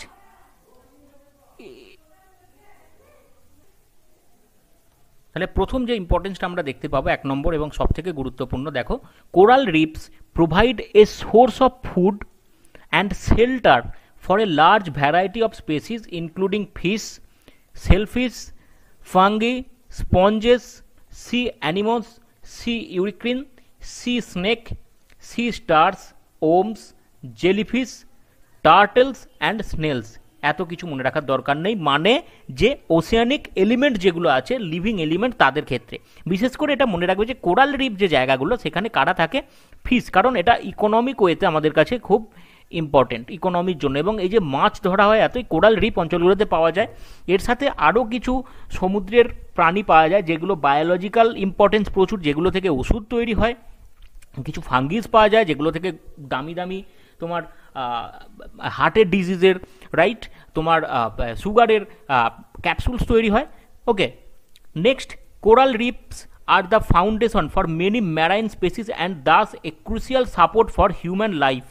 এই জায়গাটা দেখো, আগেই আমি বললাম যে লিভিং কোরাল রিফস যেগুলো আছে সেগুলো থেকে মানুষের অনেক গুরুত্বপূর্ণ জিনিসপত্র আসে। এবং এই কোরাল রিফ যে তোমার ম্যারাইন ইকোসিস্টেম আমরা বলতে পারি, এই ম্যারাইন ইকোসিস্টেমের একটা গুরুত্বপূর্ণ অংশ। সুতরাং এই ম্যারাইন ইকোসিস্টেমকে যদি আমরা ইনট্যাক্ট রাখতে না পারি, যদি কোরাল ব্লিচিং হয়, যদি অয়েল স্পিলের কারণে তোমার প্রচুর অয়েল স্পিল এখন হয় জানো, এই অয়েল স্পিলের কারণে যদি তাদের ক্ষতি হয় তাহলে আলটিমেটলি কী হবে, তাদের আলটিমেটলি এই ম্যারাইন ইকোসিস্টেমটা ডিস্ট্রাক্টেড হবে যদি কোরাল রিফসগুলো ডিস্ট্রাক্টেড হয়। এবং এটা আলটিমেটলি একটা নেগেটিভ ইম্প্যাক্ট কোথায় ফেলবে, এটা আলটিমেটলি একটা বিশাল নেগেটিভ ইম্প্যাক্ট ফেলবে আমাদের হিউম্যান সাস্টেনেন্সের ওপর, হিউম্যান সাস্টেনেন্সের ওপর একটা নেগেটিভ ইম্প্যাক্ট ফেলবে। সুতরাং আমাদেরকে এই বিষয়গুলো প্রত্যেককে মাথায় রাখতে হবে যে আমরা এমন ধরনের কাজকর্ম করব না যাতে করে এই ধরনের সমস্যাগুলো আসে। এবং এখানে আমরা কাকে কাকে পাচ্ছি দেখো, ক্রিপস, শ্রিম্প, ওস্টার, এগুলো খাদ্য হিসাবেও কিন্তু অনেক ক্ষেত্রে ব্যবহার হয়, যেটা একটা মানুষের দৈনন্দিন জীবনে খাবারের যোগান, বিশেষ করে যেগুলো আমরা সি ফুড বলে থাকি, এগুলো তারই নিদর্শন। ওকে, আশা করি এই যে ক্লাসটা হলো ওশেনোগ্রাফির যে ক্লাসটা আমি নিলাম, এটাতে যতখানি এরিয়া কভার করা দরকার ছিল কমপ্লিট কভার করেছি। তবে দেখো তোমরা পড়াশোনা করো, যদি কোনো সমস্যা হয় তোমরা নিশ্চয়ই ডাউট ক্লিয়ারিং সেশনে এগুলো জানিও, তোমাদের সমস্ত সমস্যার সমাধান করে দেওয়া হবে। ভালো করে মন দিয়ে ভিডিওটা দেখো, প্রোভাইডেড পিডিএফ এবং নোটস তোমরা পড়ো। আশা করি এই জায়গাটা তোমাদের সম্পূর্ণ একদম ক্রিস্টাল ক্লিয়ার হয়ে যাবে এবং একটা বেডরক অফ মানে সলিড প্রিপারেশন তোমাদের থাকবে ফ্রম ওশেনোগ্রাফি, যেখান থেকে 4-5টা মোর দ্যান দ্যাট কোয়েশ্চেন, এবং যদি সব সাবজেক্ট ধরি নিয়ার অ্যাবাউট 10 কোয়েশ্চেন্স আমরা পেতে পারি। Okay, thank you, have a good day.